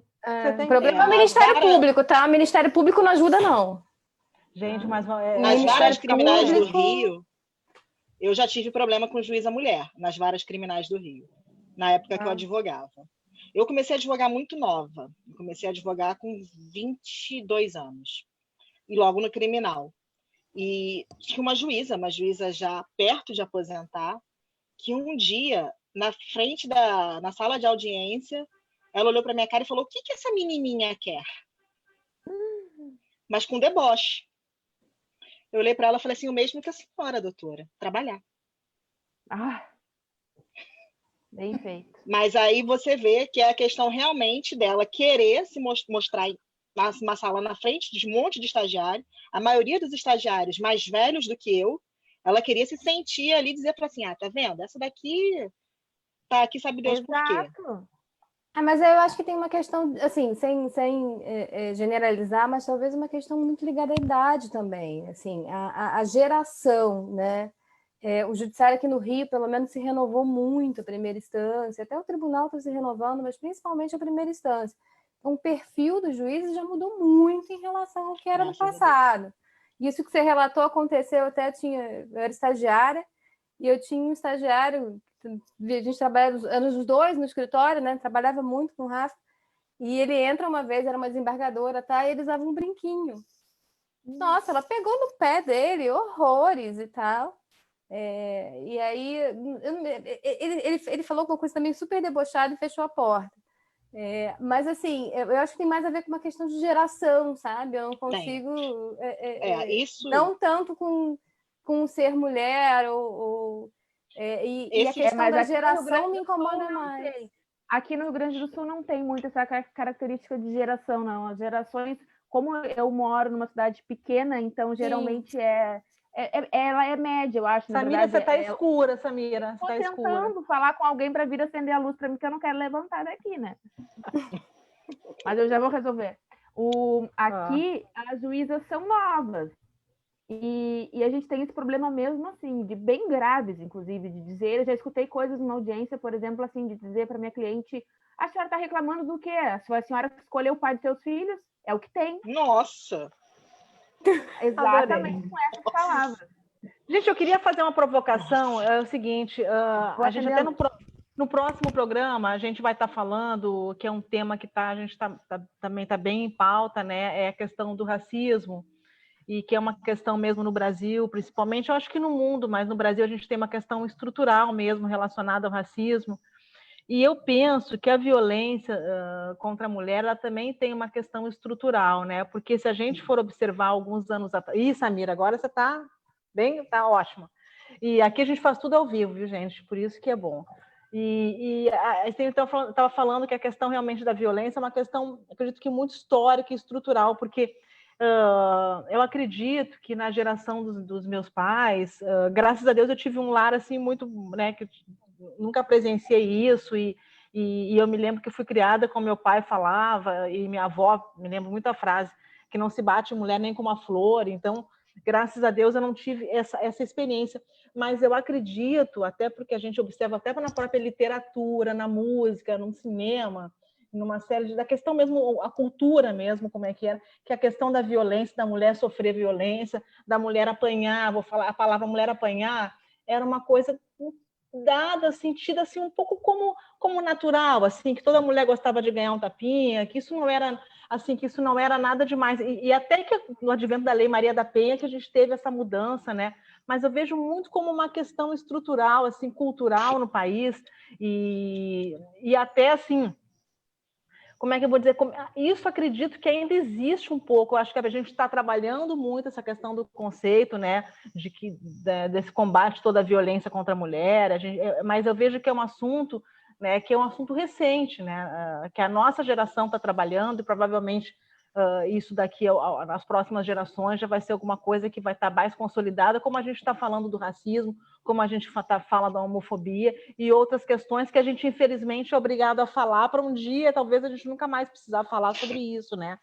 Mas eu não sei se algumas de vocês já ouviu, mas eu já escutei uma frase que acho que até hoje se fala quando a gente sabe que uma mulher do nosso ciclo social sofreu violência física, principalmente, que tem aquele comentáriozinho assim, mas o que será que ela fez, hein? O que será que essa mulher fez? Então, assim, isso é uma coisa que eu queria trazer aí um pouco para a gente debater, um pouco dessa estrutura toda, né? Eu me lembro, inclusive, que tem uma frase do Nelson Rodrigues, que é um escritor que eu né, falecido Nelson Rodrigues, que eu amo, acho um gênio, mas eu tenho até um livro de frases dele e tem uma frase muito interessante, que eu acho interessante, porque eu nunca debati isso com ele, eu não sei exatamente em qual contexto que ele escreveu isso, até porque eu acredito que a obra dele era uma obra muito provocativa, do Nelson Rodrigues, e que ele falava o seguinte, que toda mulher gostava de apanhar, mas na verdade só as normais. Né? Essa frase é muito interessante. E, enfim, não podemos debater mais com ele, porque ele não está aqui. Mas e ele é um cara muito inteligente, muito provocativo em toda a obra dele. Ele já retratava, né, as questões todas familiares que a gente hoje retrata, mas naquela época que ninguém falava, né, o adultério, questões homossexualismo e outras questões aí que eram tabus naquela época. Ele já trazia isso à tona. Mas eu queria trazer esse debate, soltar esse debate aí para essa provocação para a Cris e para a Bianca, sobre um pouco como é que é esse comportamento, né? O que vocês enxergam nisso? Será que isso vai mudar? Isso ainda é assim? Quanto tempo a gente vai ter pela frente, gente? Eu acho que o mais triste é quando a gente pensa que esse comportamento ele é reproduzido por mulheres. Então, assim, normalmente quando você está numa roda de amigas e vem, não com aquela pessoa ali, quando aquela pessoa ali, ela vira e fala, eu sofri isso, na hora, todo mundo trata ela como uma coitadinha, passa a mão, sei lá o quê, blá, blá, blá, blá, blá, blá. Ela vira as costas e começa a fofoca. E aí vem isso, nossa, mas será que foi o que ela fez? Será que é isso? Será que é aquilo? Não, mas ela mereceu. Você viu como ela era negligente com aquilo? Você viu com sei lá o quê? E aí a gente entra de novo naquela questão da disputa. Mas ela provocava, né? Eu já escutei, mas ela provocava, né? Ela provocava. Ela provocava. Então, se a gente ainda tem esse tipo de atitude, é porque a gente ainda alimenta esse tipo de atitude. Você alimenta nisso, você está dando um exemplo numa coisa realmente que é absurda. A mulher ela foi vítima e ela ainda está sendo questionada. Mas quantas outras coisas as mulheres não se questionam, não colocam em xeque todos os dias uma das outras, porque elas não sabem olhar para o lado e se colocar no lugar dela. A gente vê isso quando a mulher apanha, a gente vê isso reproduzido muito mais quando a mulher é estuprada. Quando uma mulher é estuprada, a primeira coisa que se fala é Que roupa que ela estava? Isso é uma coisa horrível. Aonde que ela estava? Por que ela estava sozinha? Por que isso? Por que aquilo? Como se andar na rua fosse um sinal verde para ser estuprada. Como se uma roupa curta fosse um sinal verde. Como se a mulher não tivesse direitos como um homem tem. E aí a gente começa a reproduzir esses discursos, porque nada mais, nada menos, que a gente volta naquela palavrinha que eu estou surpresa que até agora não apareceu aqui. Machismo. Eu até aí fazer um comentário aqui que está da Andréia Bevilacqua, que está assistindo a gente, diz assim, acho que às vezes o homem nem sente agressão psicológica feita à mulher, porque ele mesmo foi criado por mães machistas. Então, ele eventualmente está reproduzindo... Pais também, né? Isso que eu ia dizer. Mas muitas vezes mães também. Eu sou mãe de menina, mas né? Eu digo assim, é mais fácil, mas... Na verdade, né? Quantas mães de menino, a geração da minha filha, eu sei que sim, os amiguinhos, pelo menos dela, próximo a gente tem grupinho de pandemia, eu sei que eles também estão lavando louça, lavando roupa e arrumando casa, né? Ajudando, mas quantas vezes, às vezes as mães mesmo de meninos também não dizem, não, meu marido não vai, meu filho não vai fazer isso é coisa de menina, né? Claro, porque se a nossa sociedade, como a Bianca colocou, se ela é estruturalmente machista, então todas as pessoas que são produto dessa sociedade carregam isso, as mulheres e os homens também. Não dá pra gente cobrar isso. Mas o que eu ia colocar é assim, Fala, Cris. Como é que a gente pode esperar que as pessoas não se comportem assim quando a legislação, há pouquíssimo tempo atrás, permitia que a mulher fosse castigada? A gente tem uma jurisprudência de 2016, olha para você terem uma noção. De quando? Desculpa, repete. 2016. Do STJ, uma decisão de um feminicídio em que o ministro do STJ permitiu que fosse cumulado um benefício que é o da legítima defesa pela legítima defesa da honra. Legítima defesa da honra. Legítima em 2016. Em 2016? A gente não está falando de Dock Street, não, né? A gente está falando de 2016, é isso mesmo. E olhem o detalhe: a legítima defesa da honra ocorreu 30 dias depois que ele descobriu que a mulher o estava traindo. Ele planejou durante 30 dias o feminicídio, matou, e ainda assim teve o benefício da legítima defesa da honra, em 2016. Então, como que eu vou querer que a sociedade entenda de uma forma diferente? Gente, é surreal. Eu acho que a gente se ilude. Gente, embrulha o estômago, né? Eu tô aqui, assim... Não? Eu acho que a gente se ilude muito com a Maria Penha. Eu sempre disse, estava falando isso na quarta-feira, Cândida. Exatamente por conta disso. Eu acho que são duas coisas que estão, na minha visão, causando essa pandemia da violência, né? Primeiro, nós somos fruto de uma sociedade patriarcal, ponto. Onde o homem tinha direito não só a castigar, como a matar a mulher, os filhos e os empregados. Então, viemos daí, que é a discussão, também a questão do racismo, a total desvalorização do ser humano por conta do gênero, raça ou qualquer coisa, né? Nós, mulheres, né, e a nossa geração, ela é quase que a primeira geração pós-movimento feminista.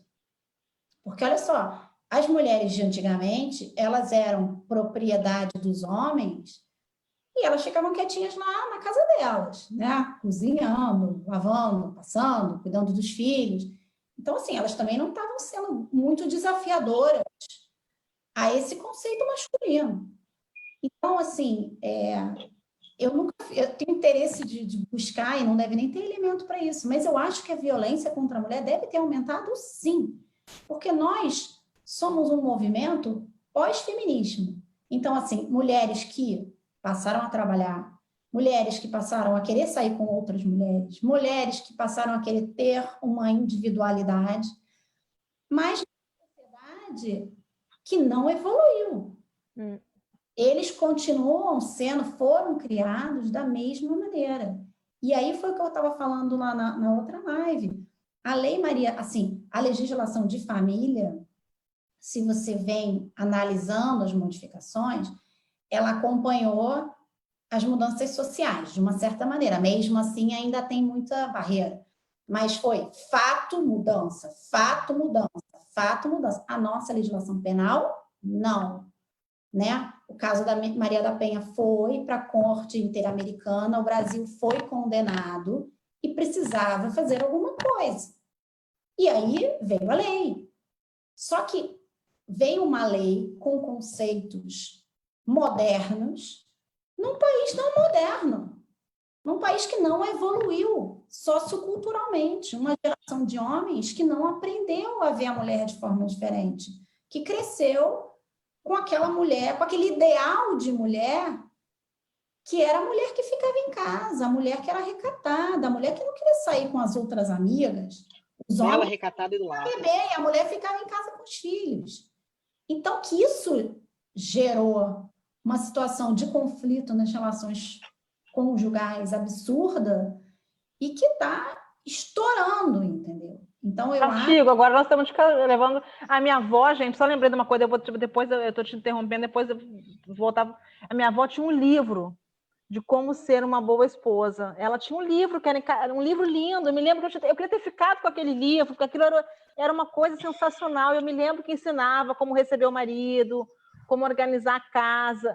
Assim, era uma coisa editada. Provavelmente ela ganhou aquilo ou comprou, e aquilo ficava lá num quarto que ela tinha. Era uma coisa que... E eu me lembro que eu era menina, eu achava... Olha, gente, eu achava aquilo bonito, porque tinha, assim, a mulher preparando coisas, ela se arrumando, botando aqueles bobs no cabelo. Então, minha avó... Hoje é quase que um manual de como não seguir, né?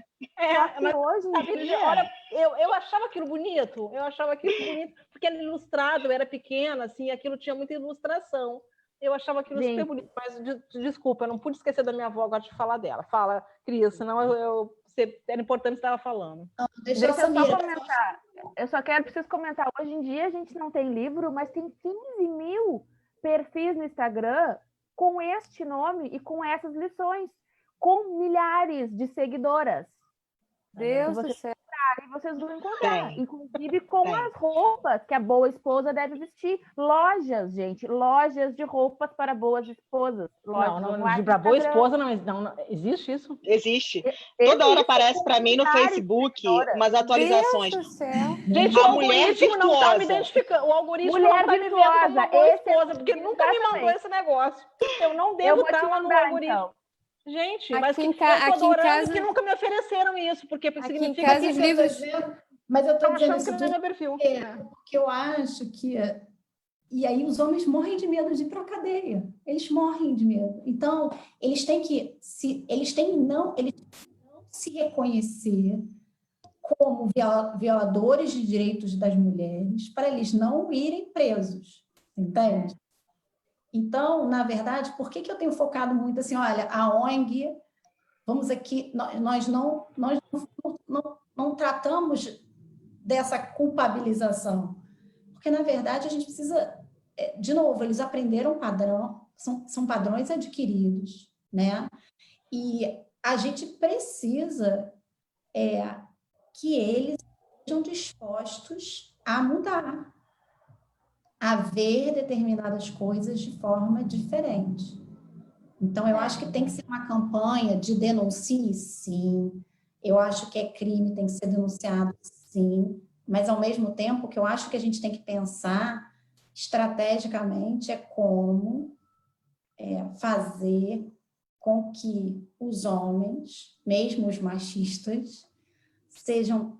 Porque tem machista que não quer ser a pessoa, que só tem uma visão muito antiga, que foi a visão que ele aprendeu a vida toda, e que é difícil, que ele pode melhorar um pouquinho, e mais importante, que eu sempre foco nisso, eu tenho filho adolescente, mais importante é eles não passarem esses maravilhosos ensinamentos isso aí. Para frente. Filhos, para que a Olímpia, que é uma advogada amiga minha e uma pessoa, mulher também, um exemplo de mulher, assim, na minha opinião, batalhadora, ela botou o seguinte: virtuosa, recatada e do lar. Já ouvimos isso recentemente. Não é? Não, mas era bonita, né? Bonita. Bela, recatada e do lar. Pois é, adorei, Olímpia, a lembrança. Bela, recatada e do lar. Eu acho mas que teve um movimento... teve um movimento bacana quando isso aconteceu, que era o oposto, né? Eu mesma postei, né? Tipo, Bela recatada do lar, com a espada na cabeça, fazia dança do ventre, e assim foi, Bela recatada do lar. A minha foi no stand de tiro, num treinamento, a minha foto na época. Mas eu acho que é um pouco isso também. Eu acho que o nosso papel dessa geração, né, pós-feminismo é também se autopoliciar para não reproduzir nos filhos o padrão machista que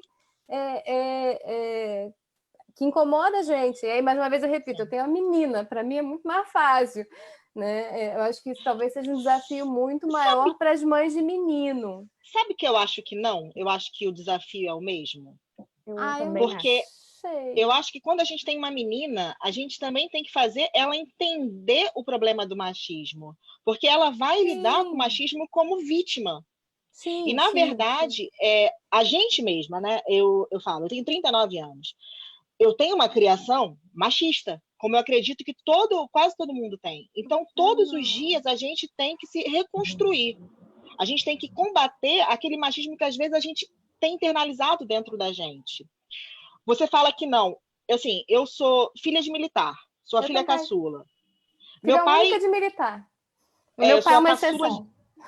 Eu sou a caçula de militar.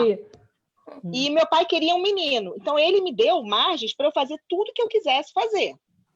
Ele até soube, mas muito dos ensinamentos passados, mesmo eu podendo fazer tudo que eu quis fazer, ainda tinha aquela questão. Mas lembre-se que você é uma mocinha.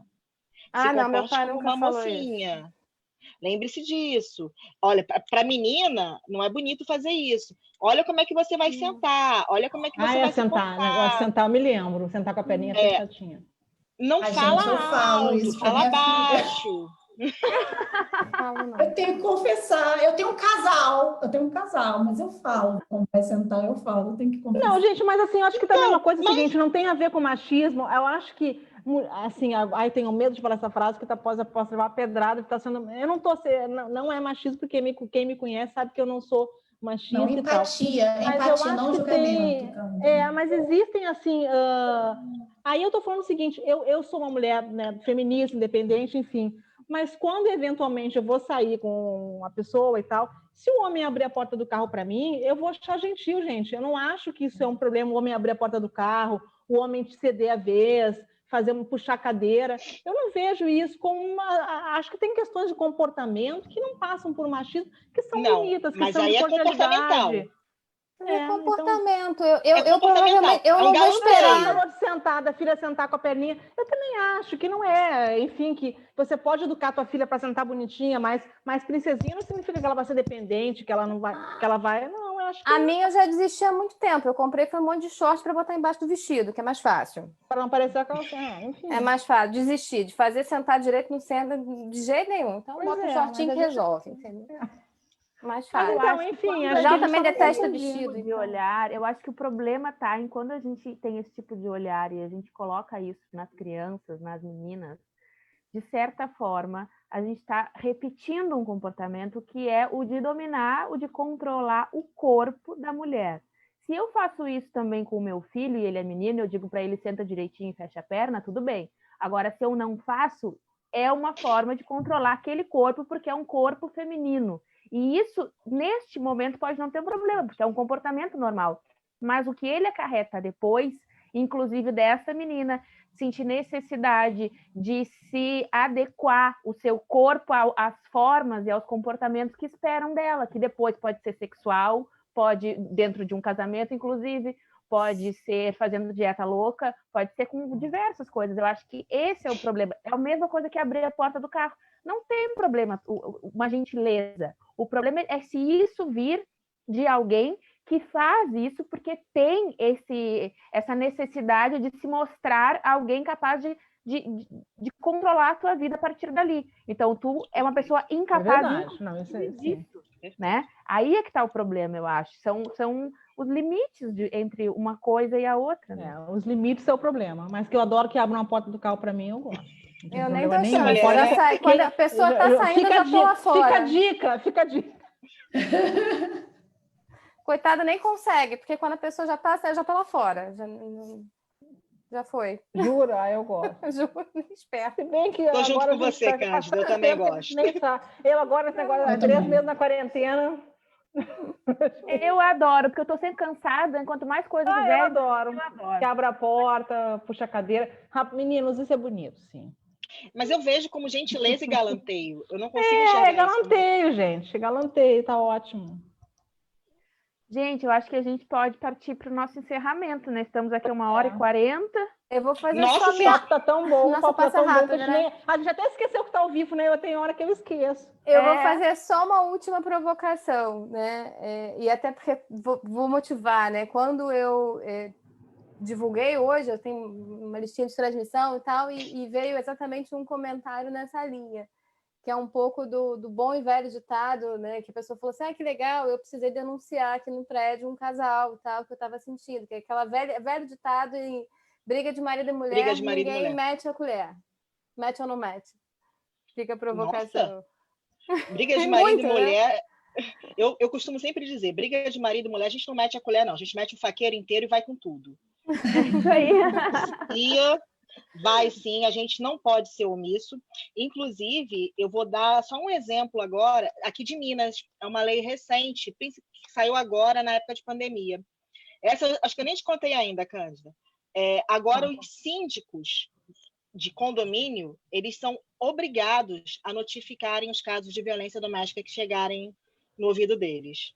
Ou seja, o vizinho agora, se ele ouvir alguma coisa e ele reportar isso para o síndico tem a obrigação de agir. Eu acho que a gente não precisava chegar tanto, porque eu sempre falo que omissão de socorro é crime, né? Então, se você escuta alguém gritar, você já tem a obrigação legal de agir. E aí agora fica, mais uma vez, o meu apelo. Denuncie. Tá ouvindo na hora o grito, liga para o 190 que a polícia precisa chegar na hora. Não é anônima, né, né, Bianca? É importante falar que é anônima a denúncia. Exatamente. E o canal 180, né, que é o Disque Mulher, que é o canal de Direitos Humanos, o Disque 100, todos esses você faz anônimo e quem vai apurar essa denúncia não sabe quem fez a denúncia.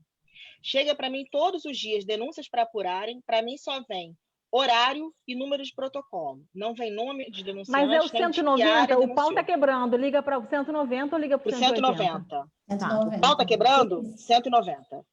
O 180 ele tem um delay, ele não chega na hora para apuração. Então, se o pau está quebrando agora, não adianta ser para o 180, tem que ser para o 190. Eu não quero ligar. Então, gente, existem maneiras de você fazer a denúncia de forma digital. A gente tem aplicativos hoje que você pode fazer. O 180 hoje ele virou um aplicativo, que é o Direitos Humanos Brasil. Todo mundo tem que baixar esse aplicativo e ter no celular. Você pode precisar como vítima, como você também pode ajudar uma pessoa a sair da situação de vítima. Então, briga de marido e mulher, você está ouvindo? Mete a colher, mete o faqueiro inteiro e acaba com essa briga. Obrigada. É uma das coisas, até uma outra live que a gente fez, falar um pouquinho de violência doméstica, Cândida, naquela parceria, se você lembrar, tinha também um comentário de uma das minhas sócias, né, a Bárbara, o Carinho, que ela falava, aqui do meu lado não para, o que eu faço, né? Pronto, tá aí, liga para 190, se for aliás, na hora... a Bárbara também faz parte aqui do Justa Causa, né? A gente tem não, outra Bárbara. Outra Bárbara, achei que era a Bárbara que faz... Gente, lá no escritório são 4. É só mulher lá. Não, e 4 Bárbaras. Só Bárbara. Só de Bárbara são 4. 4 Bárbara, Jesus amado. B1, B2, B3, B4. Cris, conta um pouquinho lá do Serela. Eu até te perguntei e falei que eu quero participar. Como é que as mulheres fazem para participar do grupo? Lá tem um grupo bacana, que vocês fazem reuniões. Hoje, inclusive, ela me convidou para uma aula de Mindfulness, que é um negócio sensacional. Eu até fiz uma formação com a Fabi, que faz parte do grupo, que é maravilhosa. Eu não consegui, porque eu estava nessa correria me preparando aí para as lives, mas conta um pouquinho, que é uma coisa totalmente gratuita e é um trabalho sensacional aí, que todo mundo pode acessar. Mesmo quem não estiver passando por essa situação, o Mindfulness eu recomendo, que é maravilhoso. Então, o que acontece? A gente tem um celular, né? 97154991. A gente depois vai botar na página do Justa Causa. Que é um WhatsApp, mas a melhor forma, na verdade, a gente tem o carro-chefe, na verdade, a nossa proposta ela é realmente da gente dar ferramentas para as mulheres, tanto as mulheres que estão sofrendo violência, tá? Qualquer um dos tipos de violência, mas, assim, principalmente violência psicológica, né? Como as mulheres que já sofreram violência e que têm, na nossa visão, uma necessidade de ter aí um acolhimento para ter esse resgate, né? Então, a gente tem um grupo de apoio a mulheres, que é coordenado pela Vanusa Francisqueto, que é psicóloga, tem formação em terapia cognitivo-comportamental, e então, e aí a entrada nesse grupo, ela é feita através de avaliação individual. Cada mulher, antes de entrar no grupo, a gente marca com ela, faz uma avaliação uma a uma, e as pessoas entram no grupo. Então, o acesso recomendado é através de um formulário que está na bio do nosso Instagram. E o Instagram é Cerela_mulher, tá? Por quê? Porque esse formulário, a pessoa escolhe qual é o interesse dela, ela dá para a gente um pouco do histórico dela, então a gente formula algumas perguntinhas que são um pouco assim, uma provocação à reflexão, porque às vezes a mulher acha que ela não está em situação de violência, e aí de repente ela clica sim, sim, sim, sim, né? Então, no formulário, então a gente tem o grupo de apoio, que é permanente, né? Ele está sempre, a gente vai começar, na verdade, porque o projeto tem um mês e pouco, então a gente agora já tem um número mínimo para o grupo começar a funcionar, e aí o grupo vai ter encontros semanais. Então, o grupo de apoio né? Só que a gente tem uma visão de que existem outras ferramentas que também são úteis. Então, por exemplo, aquilo que a gente estava falando, eu entendo que a gente precisa educar. Então, se você vir, os nossos posts, eles são sempre baseados em estudos acadêmicos ou literatura dentro dessa área. Então, a gente tenta porque o projeto inicial contemplava a gente ter uma biblioteca física, era um espaço físico, o grupo de apoio era num lugar físico e veio o Covid, né? Então, eu tenho tentado, através do site, dar uma provocada, uma pincelada de grandes nomes, tipo a Marie France, tipo Brené Brown, estudos sobre transtorno de estresse pós-traumático em vítimas de violência doméstica, para que a gente, e botando sempre o nome, para que as pessoas tenham acesso, né, e queiram buscar mais sobre aquilo. Então, a gente tem a internet, que funciona como uma porta, uma biblioteca, né? A gente vai ter, quer dizer, a gente já teve esse mês um círculo de mulheres, que é no modelo de círculo restaurativo, né? Que a gente entende que pode ajudar mulheres, mas o círculo ele é pontual, né? Então, são círculos que a gente, de tempos em tempos, vai fazer e as pessoas se inscrevem, e aí todas as nossas atividades, elas são em ambiente seguro. Então, nada é transmitido via live. Porque eu acho que nesse segmento, né, as mulheres têm muito medo de se expor.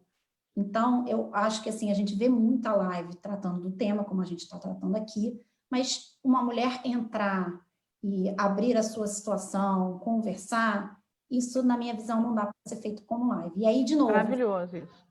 o formulário, a pessoa diz o que ela se interessa, qual é a situação dela, como ela quer ser contactada. Então, olha, eu quero ligar para o celular para você me passar o código de acesso. Não quero que ninguém faça contato comigo. Não, eu quero entrar em contato por e-mail. Então, a gente tem essa pergunta, qual é a melhor maneira de eu entrar em contato com você? Né? Então, a gente tem o grupo de apoio, que é permanente, que é um grupo de apoio psicológico e emocional. A gente tem os círculos, que são periódicos. A gente tem feito, apesar de não ser o objetivo principal, a gente tem feito também uns workshops para tirar dúvida jurídica. Então, às vezes, as mulheres que estão nessa situação de vulnerabilidade têm dúvidas sobre separação, divórcio, guarda de filho.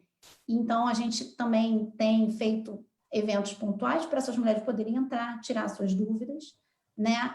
E a gente tem um curso de introdução ao mindfulness, porque, na verdade, existem estudos que, né, demonstram que de 45% a 60% das mulheres que sofrem violência doméstica desenvolvem transtorno de estresse pós-traumático. E tratamento para transtorno de estresse pós-traumático, ele é feito, em geral, através de medicamento. A terapia de grupo, ela é muito recomendada. E o mindfulness é recomendado em estudos mesmo acadêmicos sobre a questão do trauma. Porque ele, na verdade, é uma forma de você, uma prática que você exercita, né, o seu cérebro para fazer determinadas conexões. Obviamente, a Fabi explica muito melhor do que eu, mas um dos problemas do estresse pós-traumático é que a pessoa fica revivendo a situação de trauma, mesmo depois de sair da relação. Então, o mindfulness ajuda, né, nos exercícios, porque você treina o seu cérebro a viver no presente. Isso ajuda muito nesse resgate, né? Não é um curso, né? Porque, assim, é uma introdução, a gente tem um workshop introdutório, 3 aulas semanais, fecha um mês, e é porque o foco, né, o foco de um curso normal de mindfulness são vários outros, não a questão da violência. E a gente, de fato, está direcionando isso para as mulheres que estão nessa situação, que estão buscando o resgate emocional ou que estão buscando o autofortalecimento para que elas possam, né, passar por tudo aquilo que é necessário, né, para elas se libertarem. E por último, a gente também tem focado, e aí até muito, muito minha, e a gente está com a Márcia Oliveira, que é uma pessoa super qualificada nisso, na questão da comunicação não violenta, tá? Por quê? Porque, principalmente para quem tem filho, né? Quer dizer, as duas coisas. Eu acho que a deficiência na comunicação causa violência, né? Às vezes, esses exemplos que a gente estava dando, de que a mulher não consegue dizer, olha, isso aqui eu não me sinto confortável, isso aqui não é... Então, a dificuldade da comunicação, ela muitas vezes ela gera conflito e o conflito gera violência. Então, a gente quer também. Então, a gente vai ter um workshop esse mês de comunicação não violenta. Vamos ver o que o público mais necessita. Eu vejo vários benefícios, principalmente para pais divorciados que continuam revivendo e a criança fica ali no meio. Acho que a gente precisa trabalhar a comunicação entre homens e mulheres, isso que a gente falou, né, de que as expectativas, nós fomos criados com expectativas diferentes, então talvez a princesa precisa aprender a falar para o príncipe, olha, príncipe, eu sei que você não é príncipe, mas você pode também não ser sapo. Eu não me sinto confortável que você queira fazer comigo a mesma coisa que você viu no filme pornô. Então, eu acho que isso a comunicação não violenta pode ajudar, né? Então, é isso. Os pilares são educação, conscientização, comunicação e fortalecimento emocional. É tudo gratuito para mulheres que sofrem ou que sofreram qualquer tipo de violência. Então, violência moral, violência psicológica, porque o objetivo realmente é a gente se unir. Então, somos mulheres unidas, todas trabalhando voluntariamente. Eu digo que eu sou uma pessoa muito abençoada, porque eu consegui reunir profissionais que eu tenho um respeito enorme por todas elas. Então, são as pessoas que, se eu dissesse para mim, se alguém me perguntar quem é a melhor pessoa para tratar deste tema, para mim, a Vanusa é a melhor psicóloga que tem, para mim, a Fabia é a melhor instrutora, assim, são pessoas extremamente qualificadas, a Márcia na comunicação não violenta, a Úrsula faz um trabalho na mediação e na comunicação muito importante. Então, a gente realmente juntou grandes profissionais que estão realmente querendo fazer o que a gente está querendo fazer aqui, né? Que é construir um mundo melhor para todos, né? Para os homens, para as mulheres e principalmente para as crianças, né? E então o propósito é esse, a gente está aberto. Eu recomendo realmente, assim, eu sei que não é a forma mais fácil de comunicação, né? Assim, mas é, para mim, a melhor forma de comunicação, porque a pessoa entra, lê o formulário já faz a pessoa dar uma refletida, diz qual é a atividade que ela tem interesse. Eu entrei, viu, Cris? Eu olhei o formulário, exatamente como você está falando, é bem amigável, bem assim, e realmente provoca alguns questionamentos. Eu achei, eu ainda não mandei, mas eu achei sensacional. Mas Você está de parabéns. Temos um e-mail que é muito fácil, porque é serela, tudo junto, @serela.org. Então, assim, serela.org, né? Então, pode ser por e-mail, que a gente vai entrar em contato. Pode ser pelo celular, vou repetir de novo, né? 971154991. A gente retorna. Mas a melhor maneira é realmente entrar no Instagram, lá em cima na bio, tem um link, clicar no link, porque o link vai dar o formulário todo, a pessoa vai me dizer qual é a melhor maneira de comunicá-la, vai dizer qual é a sua situação. Então, às vezes, a pessoa acha que ela quer uma coisa e a gente, pelas respostas, sugere outra. É óbvio, cada um faz o que quer, quando quer, como quer, né? Ninguém fica sabendo que a pessoa entrou em contato, né?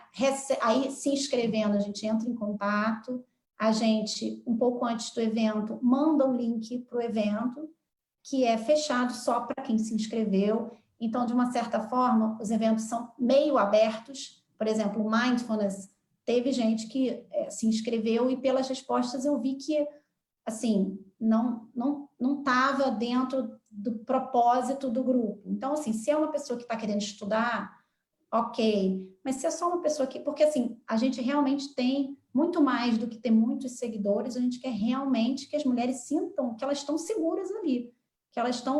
confortáveis, é um ambiente... a questão da privacidade, né? Exatamente. Então, isso é bem legal.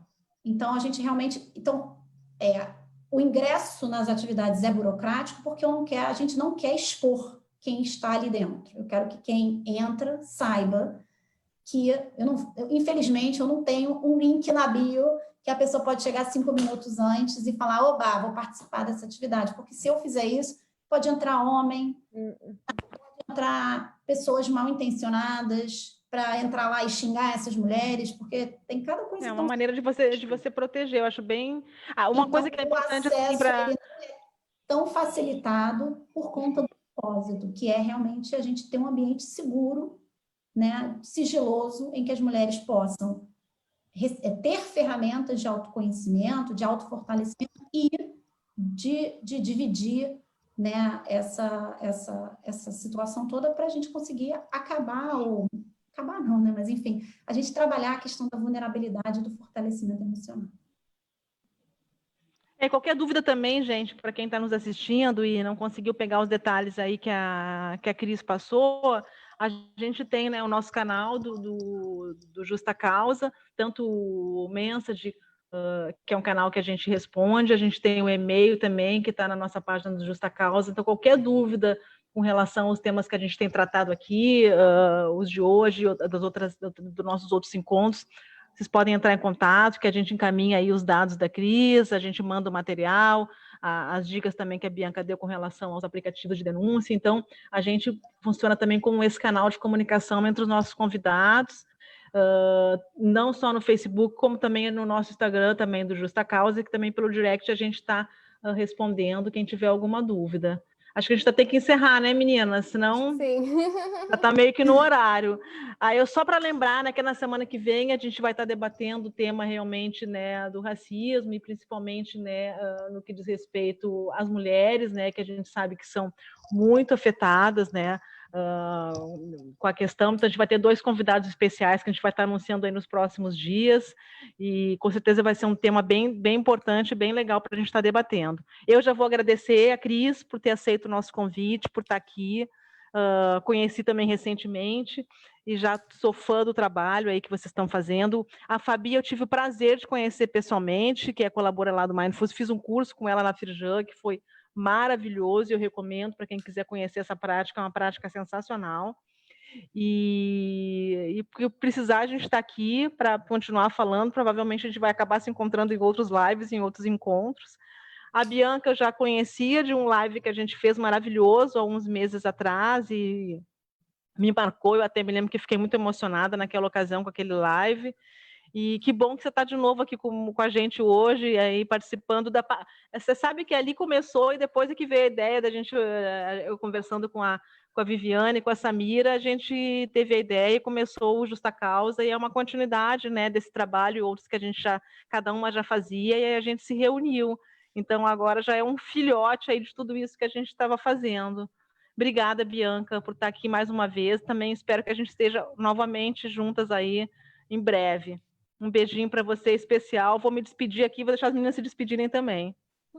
Eu queria agradecer as duas, tanto a Cris quanto a Bianca. Foi ótimo dizer que talvez assim a pandemia também traga as suas coisas boas, né? Olha que legal, a gente está uma em Pelotas, Rio, Minas, e ao mesmo tempo, né?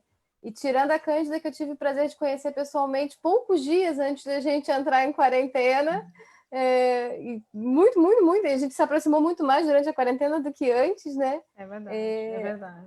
A gente está aprendendo uma nova forma de se relacionar, né? E isso também é bem bacana. Então, eu queria agradecer vocês, agradecer também Cândida e Samira, sempre pela parceria do projeto. E lembrar para quem está assistindo que se quiser pedir algum tema específico também, pode deixar sugestão nas nossas páginas, que a gente também vai estar aí tentando atender dentro do possível. Bom, gurias, eu quero agradecer também pela companhia nessa tarde, nesse tempo todo que a gente ficou aqui falando sobre isso. Adorei conhecer o trabalho de vocês.